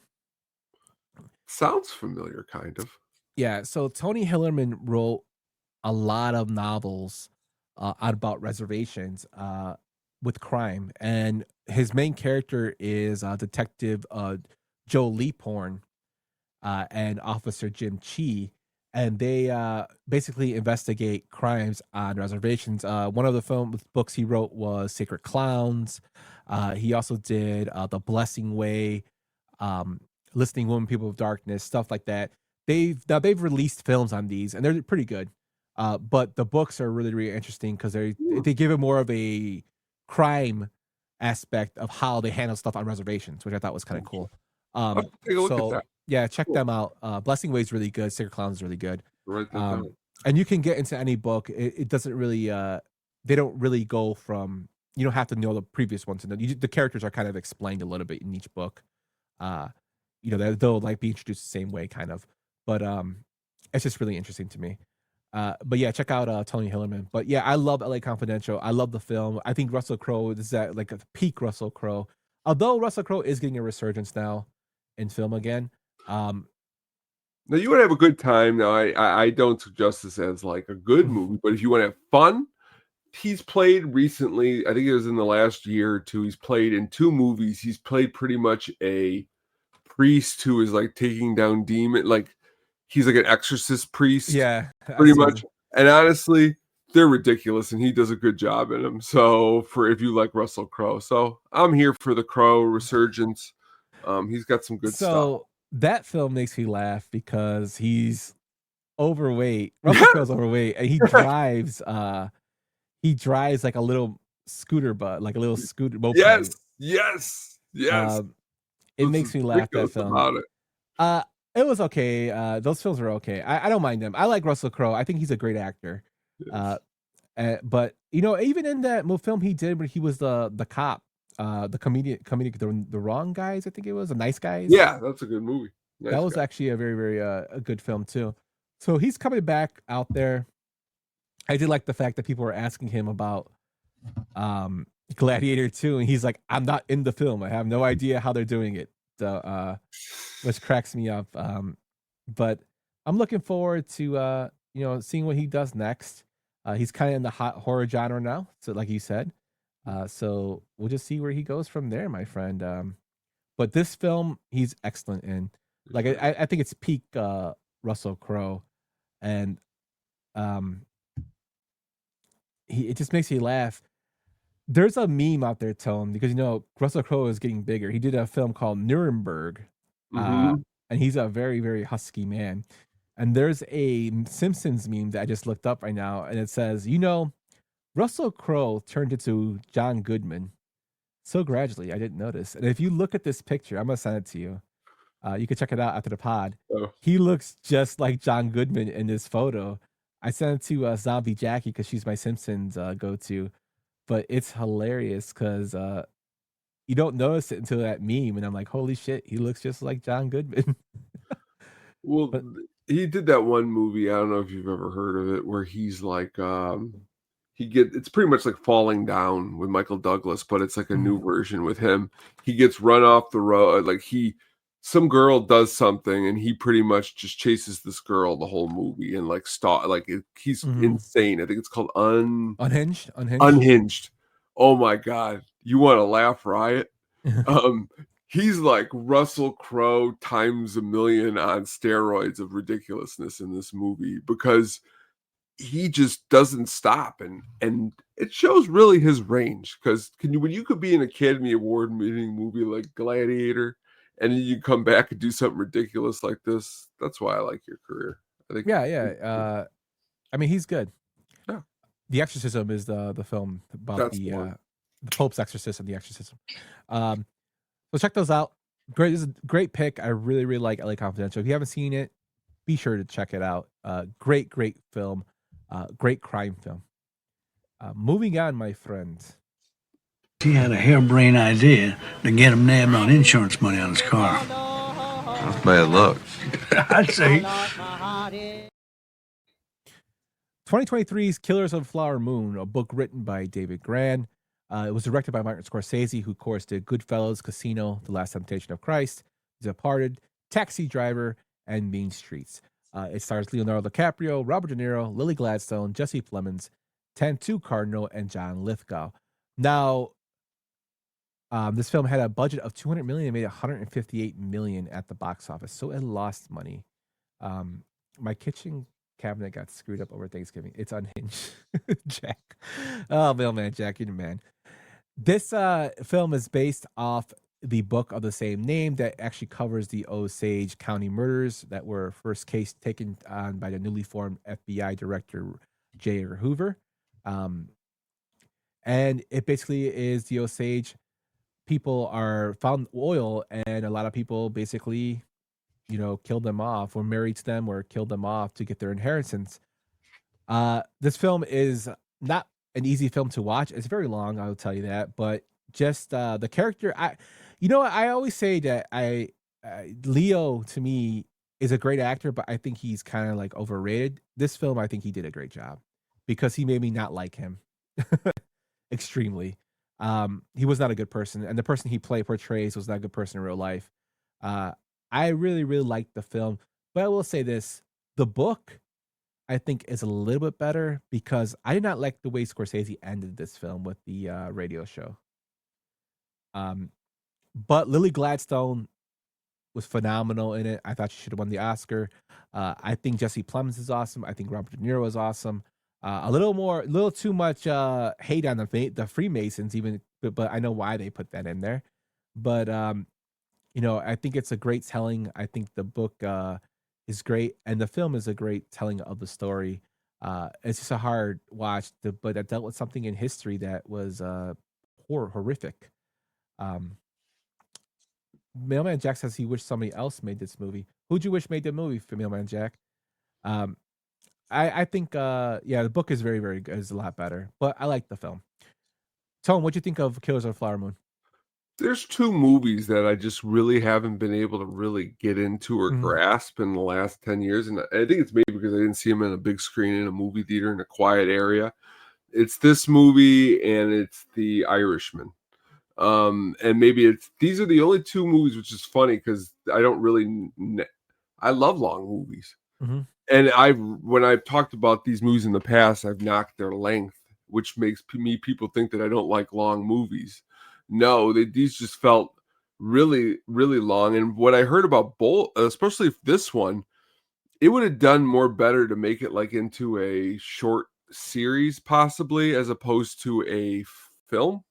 But I could be wrong. And you know what? I would totally agree with you there. I think if this would have been a series directed by Scorsese, where he got everything he wanted to put in and had that slow burn come out, I think Spielberg would have done a good job. I think Scorsese, the reason I'm switching a little bit because Mailman Jack put Spielberg maybe directing. I think Spielberg would have been okay to direct this, but I think Scorsese also took a lot of indigenous people aspects and culture and really, really put that into the film. And I appreciate that of him for doing that.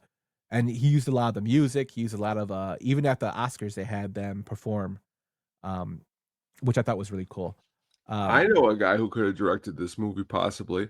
Catherine Bigelow, maybe Mailman Jack would agree with me. A guy who directed this movie called Shakes the Clown, Bobcat Goldthwait. Oh my God! Can you imagine him on the set, gathering everybody, trying to film a 3.5-hour movie called Killers of the Flower Moon? Jesus Christ! Catherine Bigelow would have been a good choice too. She would have been a good choice. It's kind of funny you say that this film and The Irishman were two films you couldn't really get into, and this is the second longest film after The Irishman for Scorsese. Yeah, and I mean, I like Scorsese, but then again, when you're, he probably would have moved along better, Mailman says. That's the problem, is that I think Scorsese's got another movie. Did you ever see the one, what is it, the one with Adam Driver, and it's like the priest, they're like priests, Silence. It's like another 2.5, 3 hour. Like, I don't like, and I'll be honest with you, maybe it's because, as you said, it's not the easiest watch either. So what you're doing is you're not only making a hard watch about the subject matter, but you're now combining it by making it long. It's difficult. Yeah, and I think, I like the film, but it's the cultural aspect of it, I think, really, really important to me because being indigenous. But the thing is, too, Tone, like I've only watched the film twice because of the length. I think the length kind of hurts that because it is a very long film. It's very powerful, but it's very long. And I think if you would have broken it up to maybe a series that could have been on HBO, it would have done a lot better because you could have fleshed out the characters, like the character of I can't think of the name off the top of my head, but the lawyer that Brendan Fraser plays. In the book, he has a little bit more prominent like details about him. And although Fraser played him great in the film, it was like a 2-minute, showing of it. They could have elaborated on it a little bit more in the series to go, maybe having an 8-part series instead of a 2-hour and 205-minute film. That's true. A little bit better. But I still like the film is good. It's just a very long film. But the book is, in my opinion, a little better. But I mean, you had a lot of material to work with. Shout out to Scorsese for even trying to do it. And Leo kind of made me more on his side just for me, making me hate him even more in this film. Robert De Niro is Robert De Niro. But it's just a great acting cast. and something that happened back in the day. I just didn't like the way he ended with the TV show, the radio show. You might hate Leo a little more. He might win an Oscar this year. So I haven't seen that film, so I mean, I hope he does. that's the one they're kind of picking as being one of the better movies up there towards the top of the year. I've heard it's probably one of the best films ever made, so it was when people are talking about it. Really? I still honestly haven't sat down and seen it yet, so I gotta like get to it. No BS. I've heard from, especially what's going on in the political climate. Like they say it's hilarious that this film was made in 2023. Like coming out with it was as far as the written about it and it was made, but the fact I've seen people say this is probably like Paul Thomas Anderson's best film, which is like crazy to me. But if it puts like There Will Be Blood, down a notch, it just makes me want to see even more. I haven't gotten around to see it because I want to sit down and actually enjoy it. And I heard Leo is phenomenal in it. Yeah, definitely. So I am looking forward to it.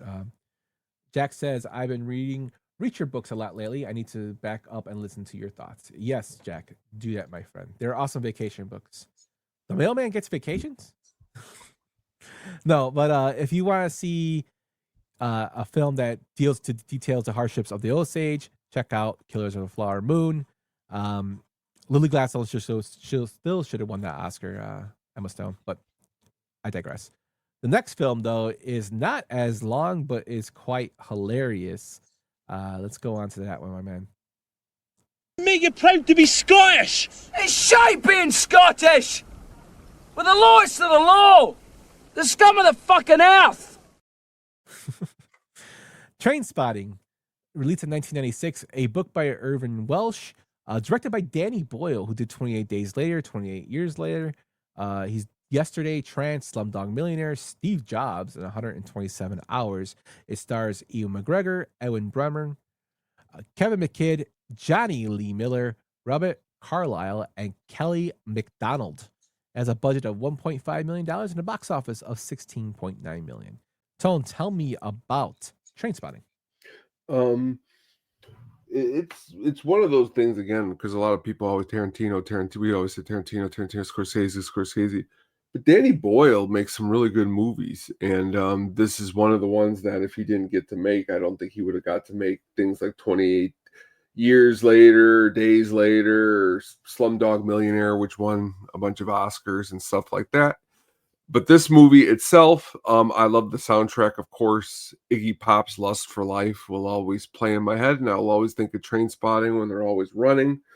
But if you're going to compare the book to the movie, the book is like little short stories all put together by one person's perspective, where the non-linear, so they don't like all go in a row, where in this movie it's told linear, so it's like through a week or two. So that's what makes the book and the movie a little bit different from each other, is that but the movie's very, very exciting. I've seen so many directors since this movie's come out. You could take even Guy Ritchie and stuff like that, little things that you've seen. And I don't take it as stealing, actually. I take it as like, you're honoring somebody else by doing some of the things that make it work. And that's why it's great. But this movie really got started a huge trend. And honestly, you brought up Dr. Sleep. There is no Ewan McGregor in Dr. Sleep if I don't think this movie takes off the way it does. This is the movie that pretty much puts him on the map for the most part. There's no Obi-Wan Kenobi. And that too, no Obi-Wan Kenobi. He's got a movie that he actually does right before this with Danny Boyle. It's called Shallow Grave. Mm-hmm. Chris Eccleston is in it too. Great movie. But Ewan McGregor's a great actor. He doesn't get they don't talk about him as a great actor as much as they should. He's really good actor. And again, he could do a lot of different things. And this shows a little bit more of the younger, rebellious side. And the other actors in this movie are great too. Johnny Lee Miller does a great job in the movie. That guy who plays Spud, who I believe was in like Pearl Harbor, he's ridiculous. But just a fun movie, but also some really hard material, dealing with drug use and stuff like that. So it's heavy, but it's fun. Yeah, extremely heavy. I like stuff like this. Like I like Danny Boyle because 28 Days Later was one of my favorite films, like that nobody ever heard of, And then you got Gorilla sampling it with the hello, and then eventually got bigger and bigger, which put Cillian Murphy on the map. Made him into a big star. But yeah, Ian McGregor is just a person that does not get his flowers, and he's slowly one of the best character actors out there. Can hide his voice very well in terms of his accent. I really liked him in Big Fish. Great Big Fish. Didn't even think of that until Yeah, when I was one of my talking favorite about films, movies. Big Fish. The Island. I really liked him in that film. He's hilarious, and I Love You, Philip Morris with Jim Carrey. That's a good movie. So That's I mean, a good movie. he has such a variety and I like- range of different films. And You of brought course, up Leo. You brought Mhm. up Leo. Did you like The Beach? Not really. Really? It was okay. I mean, it's not great, but I when's the last think, time you've seen it? Has it been a while since you've seen it? Yeah, I think because I think when I watched it and I found out what The Beach was, I'm like, what? What did it disappoint you as much as what you found out The Village was? Oh hell no. No. The Village really disappointed me extremely. I looked really forward to that movie. No, I think Leo. I think with him, I think he got a lot. I think Titanic was praising him for that role, and I thought he was great in it. But I don't think he was Oscar worthy for that role. I think he was like up and coming, which is great. I think Well, Rachel you give Weisz, me. not Rachel I Weisz. can give you a couple Mhm. movies that nobody can touch him in, which I think makes you a great actor. Like I think The Wolf of Wall Street's one of the greatest movies that he's in, and I think that movie also was hugely Oscar, and that's also Scorsese. Mhm. I've watched The Aviator a lot recently. He's really good in The Aviator. When you got to play Howard Hughes, a character from the past, and again, Oscar nominated. Now, when you get to movies like what was that stupid one he did with Netflix? Oh, that movie was bad. I know what you're talking. Not Don't Look Up or something like that. Yeah, now that was not very good. Now, there's a couple more mixed in there. Now, is he as good as everybody says? No, you know what his problem is? One movie every 2 years. So that's why when you come out with this Paul Thomas Anderson movie, it's got to be good. Because when the Netflix movie was his last movie, I'm pretty sure. I thought one of his best movies, and my brother always constantly says this too, is Blood Diamond. I really liked him in Blood Good Diamond. movie. But he's going into a acting territory that he doesn't usually do, which is usually a positive. It's back to Clint Eastwood. If Mhm. you can keep doing different type of roles, that's what makes you a good actor. Look at De Yeah. Niro. How many, he didn't really do that too much. Well, I mean, he has to Grandpa, mobster. What else, I mean, Yeah. he doesn't play a cop really. And if he does, it's stupid. He was in Copland. Was he in Copland? But yeah, he was. But Yeah. he wasn't really a cop. He was more of an internal investigator. But he Backdraft. did a good job in that. He did a good Backdraft. He was that. Okay, too. But he's come out with 60 movies. And but I do like my favorite movies of DiCaprio. If I have to go at like one, because it's one of the first movies I saw him in. What's Eating Gilbert Grape? Phenomenal. Basketball Diaries. I thought he was awesome in. Now we going forward. I liked him in The Man in the Iron Mask. It's like one of my favorite movies. I don't care. I like that film. I actually think the two characters in there that play Porthos and Aramis are hilarious, along with John Malkovich. Although Gerard Depardieu is a horrible person, he's hilarious in that film. Those are my films I like him in: Inception, Shutter Island. Honestly, when you talk about directing Marvels, you can't put The Revenant and what they did and how they filmed that movie and him not come. Yeah, I thought it was phenomenal. He should have won an Oscar for that film. Now that's the move, but then again, when you call people great, that's really tough when their career is still like, don't you think he still has another 20, 30 years? You know what I mean? let's not start. It's what's the line in Pulp Fiction? Let's not start sucking. No, I'm not going to Yeah. say the whole thing right here, but he's good. He's really good at times, but then Yeah. again, he could be overrated at times too. The thing is, I would pick Ewan McGregor over him because I Over feel Leo? Ewan McGregor is working with.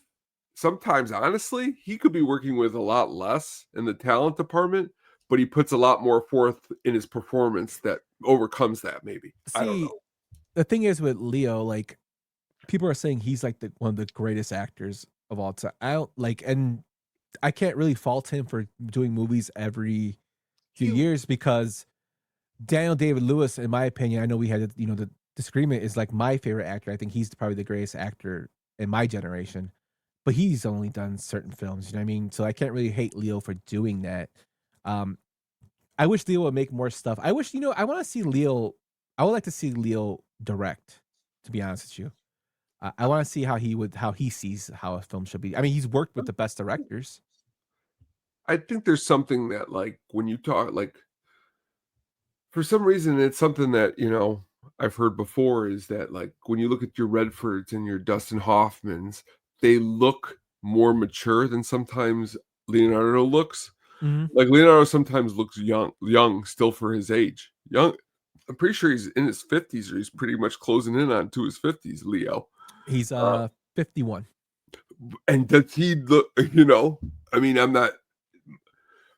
Well, That in was this about, new where my, film, he that kind was of looks a about little what my older. mom age was when she did not look that young. I'll be honest, and I love you, Mom. Yeah. But my point is that Leo is who Leo is, and Yeah, he's sorry. still got a career to go. He's still got a long way to go. He's not as good as this next person we're going to talk about here. No, he's not. But he did work with this person. He did.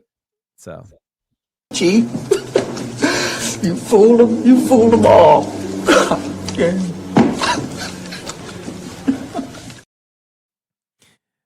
One Flew Over the Cuckoo's Nest, released in 1975. It's a book written by Ken Casey, directed by Milos Forman, who did Amadeus, The People vs. Larry Flint, Hair, Ragtime, Taking Off, and The Fireman's Ball. It stars Jack Nicholson, Louise Fletcher, William Redfield, Will Sampson, Brad Dourif, Christopher Lloyd, Danny DeVito, Michael Berryman, and Vincent Schiavelli. It has a budget of $3 million and a box office of $109 million. When we talk about books to movie adaptations, I think, in my opinion, this is one of the greatest ones ever. You have Louise Fletcher as Nurse Ratched, who is a fucking complete monster in her own right. And you have Jack Nicholson, who is a great character in the film, but he's actually not a great person for the crime he committed. He's in there for, graping. But I think he's just phenomenal in the film. I like the book a lot, but I like the film better. And I think it's because of Jack Nicholson's performance.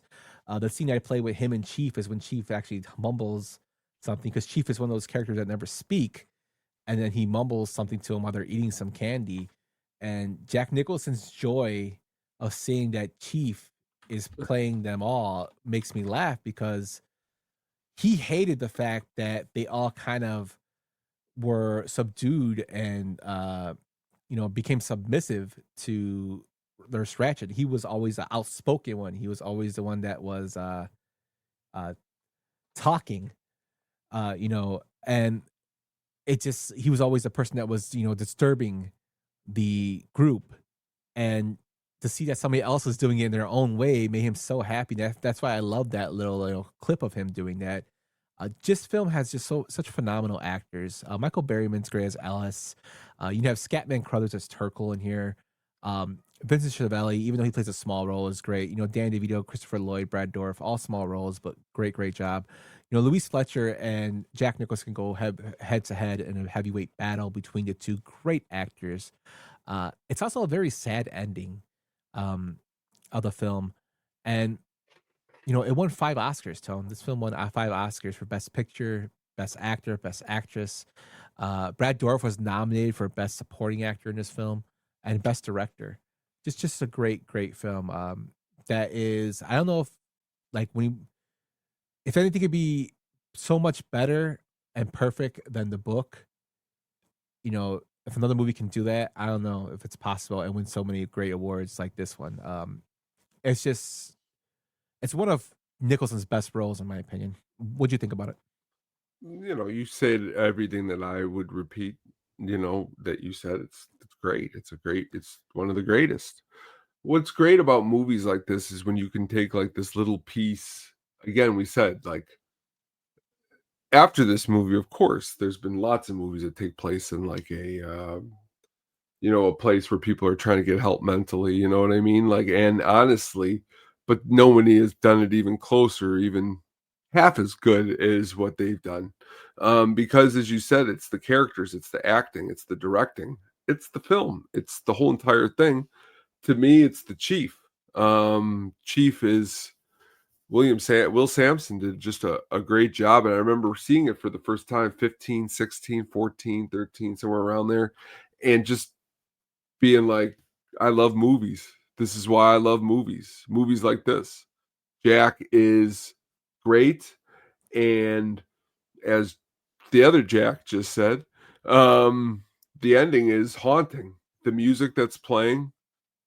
But the problem is it's like back to when we talked about The Outsiders earlier. There's life into this movie, like more than just these characters. Because when you say to yourself, you got one guy who's a loudmouth and he wants to be out of there. And you got another guy who just keeps his mouth shut, biding his time, doesn't say anything. Well, who gets out? You know what I mean? And that's sometimes what happens. And that's why I always love the Chief. Because sometimes, being the loud one doesn't get you anywhere. But when you sit back and you measure the whole situation, and like he says in that scene right there, you fooled them all, Chief. You son of a bitch. And the way he smiles, the Chief, and you say to yourself, you watch that movie the first time, you didn't know that was coming. You didn't feel that was the Chief, what he was going to do. And that's why it's a great movie. It's got so much heart, and it's haunting at the same time. Haunting heart. Yeah, and I mean that's a great summary of it. If you haven't seen a film, this film, I highly recommend it. The book is awesome too, but watch this film if you don't want to read the book. Like it's just phenomenal. Have you guys seen those Weird Al videos with the movie characters walking together with their present day actors? AI. Oh yeah. Weird Al. That's right. Weird Al. That's Weird Al. I did a Linda Al. McMahon. I should have said A1. Yeah. No, I think I've seen some of them. To Jack, but I haven't seen them recently. I've seen the ones where they do the how they morph into their older selves. But the One Flew Over the Cuckoo's Nest is phenomenal. Perfect. And it pulls at the heartstrings a lot because there's a lot of stuff that gets to you. Like Louise Fletcher was so into her role, and she knew such a horrible person she played in the movie. She couldn't watch the film for years. I mean, reading about this tone, looking through our notes, Danny DeVito was so like they all lived in the hospital ward, all the actors, to get in the character. And Danny DeVito had to create an imaginary friend that told him it's okay, everything's gonna be okay, and just know that I'm imaginary to keep him like sane, which is kind of ridiculous. It's a tough film, man. It's a lot of tough stuff it deals with. And I think this next November we should maybe do a deep dive into it and talk about. It's a film I've been wanting to do. 51 years it's been on this planet. It's great. Yeah, definitely check it out. It's definitely one I've been wanting to do a deep dive on. But check it out. One of my favorites. And we're gonna get into our last film, which is another hilarious film pick from the Sugar Baggie. For this one, I'm thinking.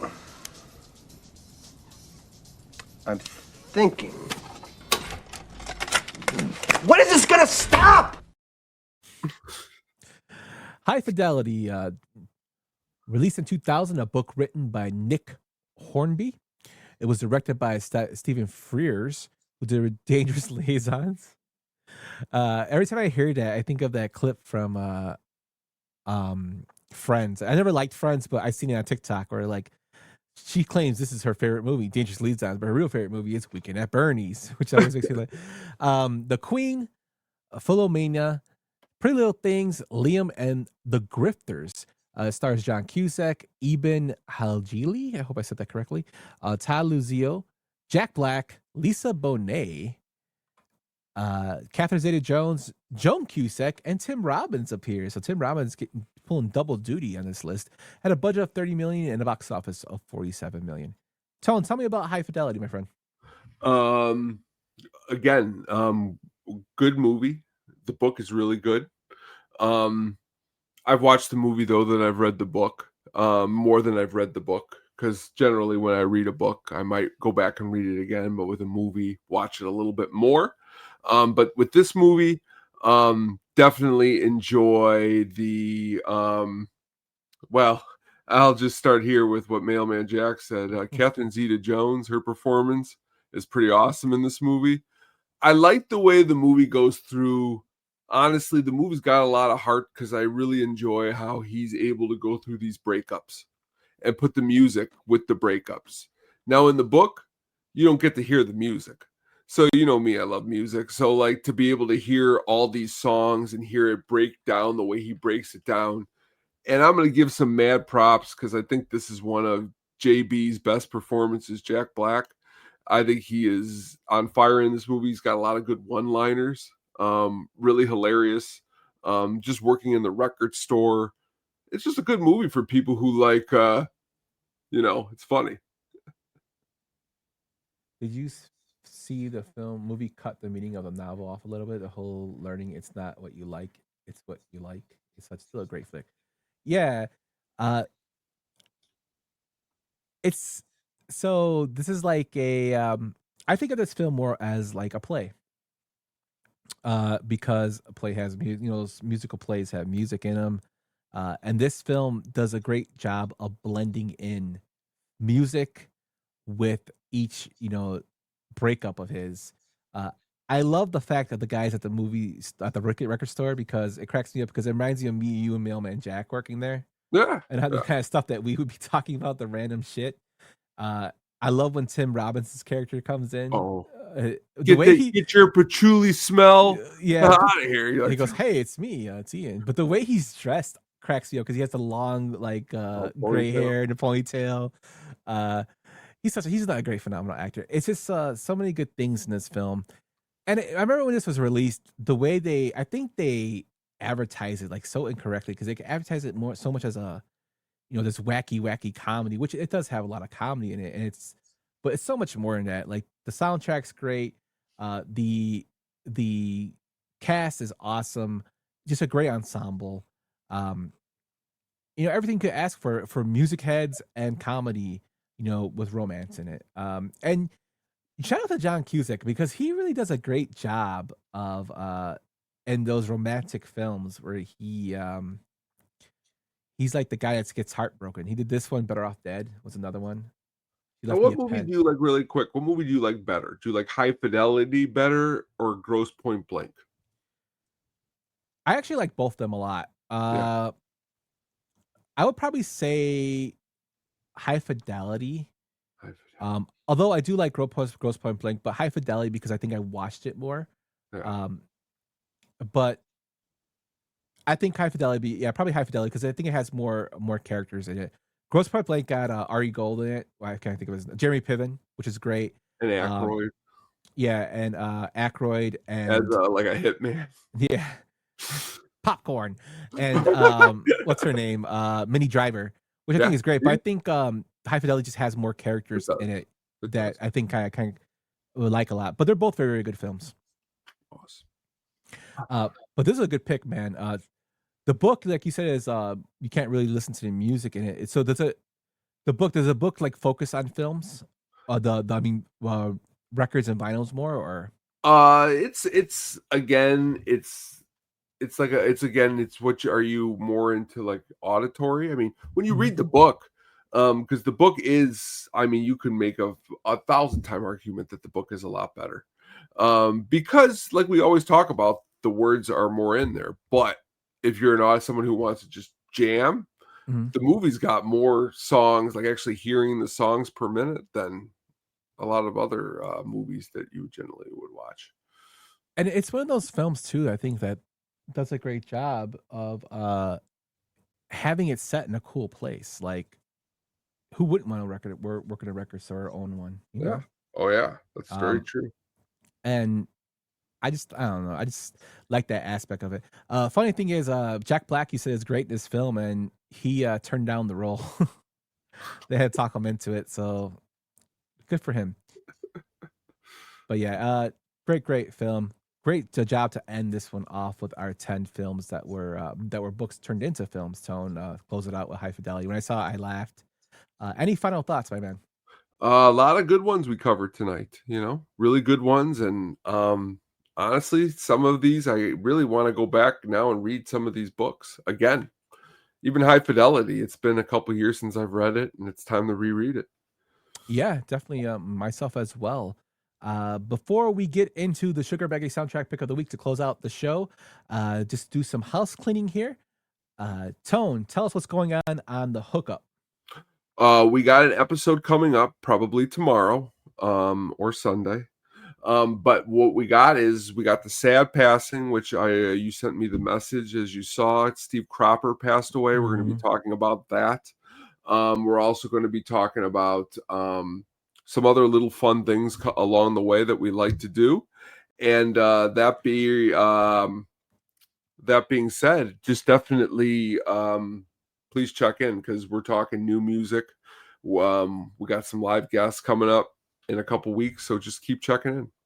Yeah, I really liked the episode you did with Brian the week that we couldn't do our show, which, hats off to you, man. That was a really, really entertaining episode. I watched it. Thank you. And then, you had Jack White and Meg White, the little white stripe toys. Yeah, that cracked me up when I saw that. I was like, well, I even want to do that, and I didn't think of it. It was that's how I am sometimes. Like, I'll do something 100 times and then finally click, be like, let's try that.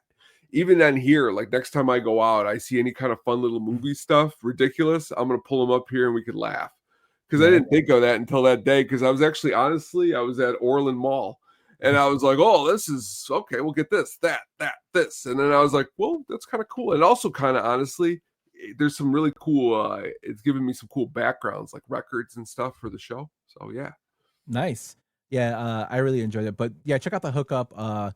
Steve, the Colonel Cropper, who of course was a big hit in the 50s and 60s. Of course, if you know him from the Blues Brothers band, but there's so much more, to his career. Kind of like when he died, I was like, oh man, he passed away. That sucks. Kerry Ogawa passed away. Shang Tsung. Yeah, that sucks too. Which sucks, but yeah, man, our stars of the past are going. What else is going on, my man? What's going on in James Bond? You guys had a great episode yesterday, you and Adam. What'd you guys talk about? We talked about a little movie that had the amazing Christopher Walken in it. We did James Bond. We've been doing that. Next time we're coming back in 2 weeks and we're doing Timothy Dalton's first James Bond, License to Kill. T. Dalton. He will be back. The Beautician and the Beast will be in that stupid movie he did with Fran Drescher. But tune into that because we're going deep into James Bond land. And Frame to Frame, that was really good this last time. Running Man. Yeah, so me and Cotton came back for Frame to Frame to do the old 1987 film The Running Man versus the 2025 film Running Man. It was probably one of my favorite ones we've done, where I loved both films. I'm just gonna tell you, I'll spoil it right now, but see why we loved it. It was and Cotton came up with some new stuff for sequels, and he talked about a couple films. I was just like, Jesus Christ. So check that out. That's on our YouTube. Also, check out It's Getting Drafty in here. He's going to have a new episode coming up. I believe this week, right, Tone? He said. That's what he said. For Brian, so it'll be coming out soon. I'm trying to see what the topic is. It's going to be music videos with the Jack, Mr. Mailman Jack, our resident mailman, and Zombie Jackie coming down. So that should be a good one. So check that out if you're into drafts. Check out our statisticpenguinstudios.com where we have blogs and all the good stuff there. So be sure to check that out.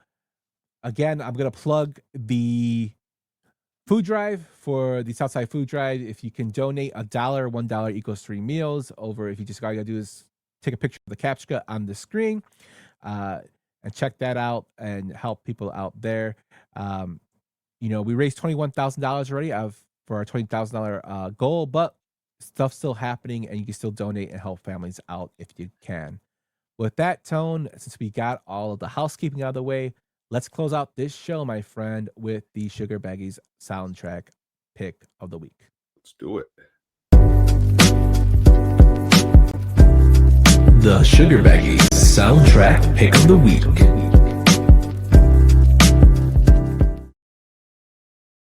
Right. What do we got tonight here for you guys? We'll go to the Big Lebowski. Just checked in to see what condition my condition was in. Mr. The amazing Kenny Rogers dipping his toes into psychedelia. But this soundtrack's got a lot of good songs on it. You got lots and lots and lots of good stuff mixed in throughout the whole entire movie. Of course, you got the Creedence. You got to have the Creedence. The Creedence is definitely very necessary on this. But starting off, you got The Man in Me. I've always loved this Bob Dylan song. I love the way it's used in the movie. I think it is used actually pretty awesomely. But as you go through the soundtrack and you go through the movie, even the made-up bands in the movie, like Autobahn, that amazing band that was put together by your favorite bass player of all time, Flea, who incorporates the movie, just does a really good job. For me, especially like in college, I'll never forget just how many people I heard play that I just checked in to see what condition my condition was in, and me just not knowing that was actually the Gambler, because and just really memorable performances. We've talked tonight about John Goodman and Steve Buscemi, and they're both in this movie. So again, tonight, in my head, I feel like we've had the most connections between movies and everything else that we've ever had on this show. So the soundtrack is a good one. It's got a lot of classic songs. It's got Elvis Costello, which is really a good track. It also has Nina Simone, who's really good, Henry Mancini, Townes Van Zandt, his cover of Dead Flowers, which is a Rolling Stones track. Really awesome. Of course, the Gypsy Kings Hotel California. I almost forgot. That will always be remembered in my mind forever. Mr. Jesus dancing as that plays in the background. Gypsy Kings are actually an awesome band. Lots of really good music. And to be fair, I would never have known them and listened to them more if I didn't hear this Hotel California first in this movie. So kudos to the Big Lebowski for showing me some of this awesome music. Yeah. For one, a weird damn movie. But you got Duke Ellington on this. I Got It Bad. It Ain't That Good. Great track. Of course, the Kenny Rogers performance just dropped in. Have you ever seen the film Faster? With The Rock? Yeah. Yeah. They actually used that scene of that soundtrack clip of just dropped in with Billy Bob Thornton when he's high. I always think of that, like that one and the Big Lebowski are my two favorite usages of that song, because like I like how he's so high and he's walking in, because it just goes with the music. Yeah. And then I'll always remember, Jeff Bridges dancing on the stairs and getting his bowling shoes from Saddam Hussein. Even as a kid, I'm like, why is Saddam Hussein this? But it's a great film, great soundtrack. And I do like The Man in Me. I'm not a big Bob Dylan guy, unfortunately. I mean, I think he's a great poet, but he's hit or miss for me. But I do love The Man in Me. I think it's a great tune. But I am a big Elvis Costello fan, so I guess that says much about me, huh? You like their music, you do. So, but yeah, definitely great pick, Tone. Great soundtrack. Thank you. All right, so that is our film. And Cotton, we went over the 2.5 hour mark just for you. Thank you everybody for listening, watching. and even just taking your time to check in with us. We really, really appreciate. We'll be back next week on Friday, God willing, with some great movie awesomeness. Be sure to check out our other shows, and we look forward to seeing you guys next week. Have a good night. Good night. Thanks for listening to the At the Show podcast, a Sadistic Penguin Studios production. Game over, man. It's game over. What the fuck are we gonna do now? What are we gonna do? Maybe we could build a fire, sing a couple of songs, huh? Why don't we try that?